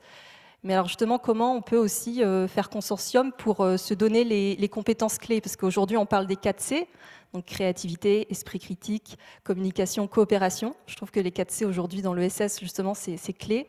Comment on peut faire pour aussi diffuser ces 4C dans le monde à but lucratif et que ce ne soit pas dit des soft skills, donc des compétences douces, mais vraiment des compétences clés? Donc est-ce que vous voyez dans vos environnements un changement de paradigme aussi dans la formation par rapport à ça, grâce à l'IA ou à cause de l'IA? Je vais passer la main à Yann, mais juste en mots pour citer un auteur qui est François Julien avec la décoïncidence. Voilà, on pourrait, c'est l'antidote. Alors bon, ça peut paraître un peu utopique, mais c'est assez intéressant. Déjà nous dans l'ESS, enfin dans la mutualité, on aurait déjà pour les 4C beaucoup de choses à faire. Moi, je pense qu'il faut se réarmer tous collectivement intellectuellement, mais sur la formation, je vais passer la parole à Yann. Juste en scoop. avec un copain, là, on est en train de créer une association qui s'appelle Réserve Humaine, dans laquelle l'idée, c'est de faire en sorte que l'humain ne disparaisse pas derrière les IA. Donc, les statuts ont dû être déposés lundi, donc bon, c'est un peu chaud, mais on en reparlera. Et si ça t'intéresse, tu trouveras mon nom sur LinkedIn, je suis facilement accessible, parce que l'idée, c'est de trouver des contributeurs, justement, qui disent, voilà, mais en essayant de le faire de manière positive, quoi. Pas négative, quoi, voilà. Merci pour vos retours et pour ces questions que je trouve très intéressantes. J'ai même envie de vous tendre la main en vous disant ça m'intéresse de travailler sur cette question de compétences. Ça ne m'étonne pas qu'effectivement vous n'ayez pas trouvé grand-chose parce que tout ça est en train d'émerger. Et encore une fois, d'ici 6-12 mois, on se posera encore les questions d'une autre manière. Non, on n'a pas travaillé sur des référentiels. Alors pour autant, nous, on a élaboré, je vous le disais, des journées de formation pour les étudiants, pour les équipes pédagogiques et pour les professionnels. Donc 3 parcours qui sont en ligne, d'ailleurs qui sont accessibles gratuitement, là encore, pendant quelques mois, puisqu'on l'a fait dans le cadre d'un appel à projet national. Et pour le coup, on s'est posé la question des compétences visées. Mais on n'est pas tutelle, on n'est pas l'État, donc on n'a pas établi de référentiel. Je pense que ce serait très intéressant de le faire. Je ne sais pas si, alors peut-être que vous le faites à un niveau macro, avec le travail au sens large, comme le Laboria, sur le travail. Moi, je suis sur le travail social spécifiquement, mais ça m'intéresse. Pour revenir quand même sur le management des entreprises, j'ai jamais vu une seule grille d'évaluation. Déjà, les grilles d'évaluation, on met des notations. Il y a un petit biais quand même, hein, ça c'était avant l'IA, dans lequel on disait comme compétence soft skill, hein, humanité ou bienveillance. Quoi. Si vous en avez vu, moi je suis preneur d'aller voir. T'en as vu? Ah ouais, ah bah, il y en a au moins une, donc on en reparlera, on se rappellera sur Internet. Donc je savais, il y en a une, voilà. Eh ben, on est content de l'avoir. En moyenne, si tu veux, dans la banque et l'assurance, on l'a pas vu, hein, mais c'est pas grave, voilà.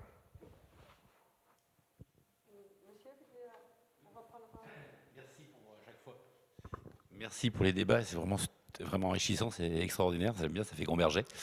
Donc, je pense qu'on parlera après sur d'autres sujets, c'est vraiment intéressant aussi, je suis dans le recrutement aussi, donc c'est pour ça que c'est vraiment intéressant. Alors moi, je pose une autre question par rapport à, justement à l'IA et par rapport aux roots, à nos racines du système de l'ESS, coopérative, mutuelle. L'IA nous amène quand même avec une pensée unique. Aujourd'hui, en fait, ce qui fait la force, en fait, aujourd'hui, du système, c'est la gestion participative, la gestion démocratique. Quelle est votre vision par rapport au fait que l'IA peut amener une destruction de la démocratie dans le système de réflexion? Alors, je vais parler que du point de vue mutualiste. Hein. Je ne parle pas du point de vue coopératif parce que je ne les connais pas, donc je peux parler que de ce point de vue-là. Très sincèrement, IA ou pas IA, la vie démocratique et les enjeux démocratiques dans une organisation, entre les réglementations qu'on s'est payées, hein, puisque dans les mutuelles, c'est surtout l'assurance, la mise en concurrence, le consumérisme, mais ce n'est pas une critique des consommateurs, mais voilà, et le changement fondamental de nos mutuelles, parce que les mutuelles, originellement, c'était des gens qui se réunissaient volontairement pour s'entraider. Et l'Assemblée générale des mutuelles, là où se faisait la démocratie, ils votaient les garanties, les tarifs et les machins. Aujourd'hui, les contrats sont majoritairement collectifs, donc ils ont été négociés entre la direction de la mutuelle, chez nous c'est pareil, hein, et le donneur d'ordre qui peut être l'employeur de l'État ou la grande entreprise. Donc déjà, zéro. Et en plus, comme les contrats sont obligatoires, les adhérents, ils n'ont même plus le choix d'adhérer, ils sont amenés là. Et la réflexion collective mutualiste sur le sujet, zéro, rien. Il n'y a pas de travail sur ce que veut dire la démocratie. Et ben, ce que veut dire la démocratie mutualiste quand le modèle a fondamentalement changé. Il n'y en a pas. Alors, l'IA, au contraire, si on repense le modèle, mais en sortant de ces idées, c'est une démocratie avec on vote pour des délégués, c'est le taux de participation, ça, on laisse tomber ça. Mais si on dit finalement, et comme avec les métiers sont hyper techniques, comment un administrateur qui arrive et qui vient à 5 conseils d'administration par an peut décider de trucs machin. Donc aujourd'hui, les administrateurs ne savent même plus de quoi ils doivent parler. Si demain on fabrique, alors déjà si on fait l'effort de se reposer cette question. Si demain on fabrique une IA, comme on est en train d'essayer de le faire, qui dit t'es pas là pour refaire les calculs des actuaires, des machins, t'es pas là pour contrôler que le système fonctionne bien, puisqu'il y a déjà des systèmes de contrôle de niveau 1, niveau 2, niveau 3. Tu es au moins là pour s'assurer que le système de contrôle est là. Mais les questions que tu te poses, c'est quoi? C'est quoi la fonction objective de ma mutuelle en termes de solidarité? Ou peut-être que même la fonction objective de la mutuelle, c'est peut-être de faire vivre la démocratie pour démontrer qu'une organisation un peu démocratique peut se battre dans le modèle aujourd'hui. Rien que ça, c'est déjà un progrès. Rien que le fait qu'on ose en discuter. Si on fabrique ça, et si on donne les outils pour ne pas se tromper peut-être qu'on a fait de la démocratie. Mais aujourd'hui, moi, je ne le vois pas. Sincèrement, je ne le vois pas dans nos... Alors, quand je dis je ne le vois pas, je ne dis pas qu'il n'y a pas des mutuelles qui font des choses bien, mais collectivement, nos organisations fédérales mutualistes, que ce soit la FNMF et les autres, on ne discute pas de ça. On n'en parle pas. Avec ou sans IA, d'ailleurs. Rien. Donc, c'était déjà râpé avant. Donc, est-ce que l'IA va permettre de réveiller les gens? Peut-être. Là, pour le coup, je pense qu'elle pourrait, parce qu'elle pourrait redonner des outils et des capacités d'action et des capacités d'agir en reposant les bonnes questions, en faisant. Elle pourrait être vraiment utile, en disant, on va faire exploser. Vous faites semblant, arrêtez de faire semblant, parce que l'IA, elle va vous reposer les questions à quoi ça sert le truc que tu as fait. C'est un rêve. Mais celui-là, comme on a une petite mutuelle, il est à ma portée. Monsieur? Oui. Oui, merci. Bonsoir et merci pour les échanges. Peut-être pour alimenter la discussion et redonner quelques références qui ont déjà été données sur les questions de compétences, de lien au travail et tout. Franchement, les travaux de Laboria, donc en fait, c'est intéressant parce que c'est à la fois des chercheurs et c'est recherche-action, enfin, c'est un peu un bazar. Ça dépend du ministère du Travail et l'INRIA et c'est très solide. Et il y a Yann Ferguson notamment qui chapeaute ça et vraiment c'est hyper profond, solide et ancré sur la réflexion sur l'IA et le travail. Et ils sont en train de travailler justement, et c'est un peu en lien aussi avec le travail social, sur ils essaient de formaliser une charte une charte un peu globale dont les gens devraient s'emparer et puis affiner, mais voilà, donc c'est hyper dynamique et c'est très chouette. Ressouligner le bouquin de Daniel Handler, Intelligence artificielle à double énigme. Donc c'est un gros pavé NRFSM et c'est passionnant parce que Daniel Handler, il est mathématicien et philosophe, donc il parle de l'IA très concrète, quoi. 500 et quelques pages. Mais c'est pas le point. Je pense qu'en fait, on fait que répéter ce qu'il dit en moins bien, quoi. Je veux dire, en fait, ce qu'il montre, c'est que juste l'intelligence artificielle, donc il revient, en fait, intelligence, enfin intelligence, c'est pas. Du coup, il y a vraiment de l'intelligence, mais c'est l'intelligence au sens de la data, l'acception anglo-saxonne. Et en fait, ce qu'il dit, c'est que ça fait bouger En fait, c'est ça qui est passionnant dans le truc. Et du coup, ça vaut vraiment le coup de se farcir les 500 pages parce que c'est assez dense. Et la troisième référence, moi, que j'aime beaucoup, et c'est un jeune, parce que je pense il y a pas de, je pensais pas la lecture générationnelle, elle est vraiment inexacte à mon sens. Il s'appelle Adrien Guioni et il a écrit un livre qui s'appelle Travail social et intelligence artificielle. Et en fait, c'est génial parce que c'est un manuel pratique. Et il part vraiment de cas très concrets et qui donnent beaucoup d'espoir de comment, par exemple, il réussit un peu tout seul, il insiste beaucoup sur la formation, etc. Enfin bref, le bouquin est génial, beaucoup plus petit, très bien fait et qui sera très complémentaire au bouquin qu'on peut acheter derrière, quoi. Donc c'est à mon avis ces trois refs là sur notre sujet qui sont hyper solides. Et juste la semaine prochaine, c'est la semaine de... Ah bah voilà, il est là. Génial. Et il y a des entretiens avec Didier Dubas, par exemple, qu'on peut trouver sur Internet facilement si on veut pas acheter le bouquin. Didier Dubas qui a d'ailleurs préfacé le bouquin. Mais juste, la semaine prochaine, c'est la semaine de l'IA et qui est organisée par une coopérative qui s'appelle la MEDNUM, donc qui est une coopérative de médiation numérique, qui est un peu une structure fêtière sur, du coup, parce que l'IA, c'est vraiment le numérique, quoi, qui embarque l'IA, etc. Et du coup, moi, pour voir le verre à moitié plein, l'IA, c'est un sujet de société incroyable dont toute la société française s'empare à tous les niveaux et dont plein de jeunes. Et du coup, ça me donne vachement d'espoir pour la suite parce que c'est déjà aujourd'hui un sujet de société avec des choses qui sont organisées par des coopératives, notamment la MEDNUM, et qui organisent partout en France plein de débats hyper intéressants à tous les niveaux, quoi. Et peut-être juste un dernier truc pour se le rappeler, quand on dit l'IA, En fait, tout le monde dit, enfin, en fait, il n'y a pas d'IA, il y a des IA, etc. Mais l'IA, au sens un peu dont on parle communément, c'est d'abord une promesse économique pour continuer à faire affluer beaucoup de milliards pour des boîtes, qu'elles soient françaises, américaines ou chinoises, etc. Donc c'est ça aussi qu'il faut peut-être un peu déconstruire quoi, pour pas être écrasé par le truc. Pardon, je parle un peu longtemps, mais voilà. Franchement, semaine de l'IA, j'ai pas d'action là-bas, mais c'est hyper bien. Il y a un site très bien fait et tout, assez marrant, et il y a plein de débats qui vont être organisés la semaine prochaine.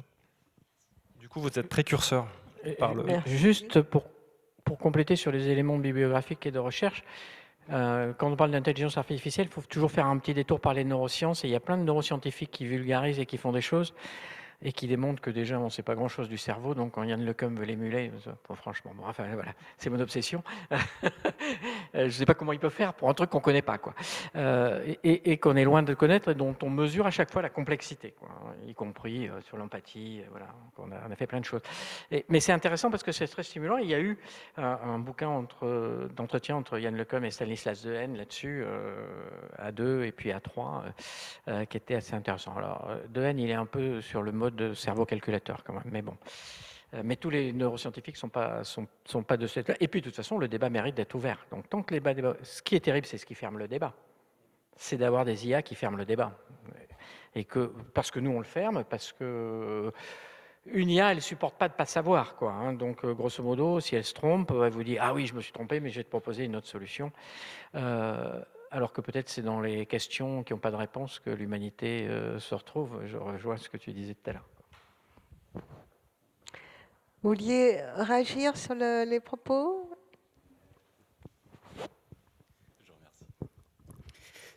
Parce que c'est vrai qu'on parlait de l'emploi tout à l'heure et j'avais juste une dernière question. J'étais vraiment très curieux d'avoir un peu votre avis sur, si on prend les 3 points qui sont l'emploi, l'intelligence artificielle, et vous aviez commencé à évoquer tout à l'heure le revenu universel. Quelle est un peu votre vision de l'avenir à ce sujet? Est-ce qu'on partirait plutôt voilà, sur... Petit sujet. Petit sujet. Petit sujet. Je ne vais pas faire de la pub, enfin si je vais faire de la pub, mais j'ai aucune action. Si vous allez sur... Alors moi je suis beaucoup sur LinkedIn parce que j'ai trouvé des gens, moi, je ne fais pas de la pub pour LinkedIn, mais il y a quelqu'un qui s'appelle Cyril Bladier, donc sur LinkedIn, qui vient de publier un article très intéressant sur cette question-là, de l'emploi dans une universelle. Et la question qu'il pose, c'est qu'il dit, aujourd'hui, nos systèmes sociaux sont fondés sur... Nos systèmes de protection sociale sont fondés sur le travail. Et il dit, le modèle du monde que nous proposent les patrons d'Anthropique demain, disent, demain, on n'aura plus besoin des gens. Donc, c'est quoi le modèle du monde? Donc, le sujet, c'est, et quand on nous définit, et que la valeur qu'on peut avoir dans la société, c'est la valeur quand on travaille, et quand on va, si l'IA, je sais pas, tu es plus optimiste, donc tu diras que ça détruira moins, mais si l'IA, ou si la vision du monde, c'est que l'humain est de moins en moins utile dans le travail, ça va poser un véritable problème, quoi. Alors, moi, j'ai pas de vision. En tout cas, le problème est posé, tu as raison. Et je pense que on ne peut pas l'évacuer en disant oui, bien sûr, les métiers vont se transformer et on va remplacer les gens qui faisaient je sais pas quoi, ils vont devenir codeurs. Sauf qu'aujourd'hui, il y a du no-code, donc ils peuvent même plus devenir codeurs. Enfin bref, quoi. Et je pense que ça va profondément bouleverser nos métiers. Je ne sais pas si c'est positif ou négatif, mais c'est un tsunami ce qui va se passer dans nos organisations. Maintenant, comment on va sortir de ça, j'en sais rien. Bon, Yann est plus optimiste, donc il va peut-être conclure sur... Peut-être un des mots de la fin, non? De la fin. Alors, le mot de la fin. Pour répondre à votre question avant le mot de la fin, bien malin, celui qui répondrait à votre question. C'est une excellente question, mais encore une fois, comme on n'arrête pas de dire que c'est une pousse qui sort à peine de terre, mais une pousse de bambou, que ça va très vite, que les outils vont changer assez rapidement, se projeter, c'est compliqué. Même si, je l'ai dit à plusieurs reprises, moi je suis plutôt optimiste par rapport à ça, et vraiment, encore une fois, je le redis, puisque la répétition fixe la notion, pour moi l'IA doit vraiment rester un assistant, non un remplaçant. Donc à partir de cet instant-là, on sait bien que dans les métiers, moi je ne vois pas tant de remplacement que ça, je vois plutôt une évolution. On sait très bien sur ces 50 dernières années tous les métiers qui sont apparus dont on ne connaissait pas du tout l'existence. On sait que dans les 10, 15, 20, 30 prochaines années, ça va être exponentiel. Donc, encore une fois, c'est un projet de société, Et là, ça fiche un peu le vertige. Mais moi, j'ai bien envie d'en être et de ne pas regarder le train passer.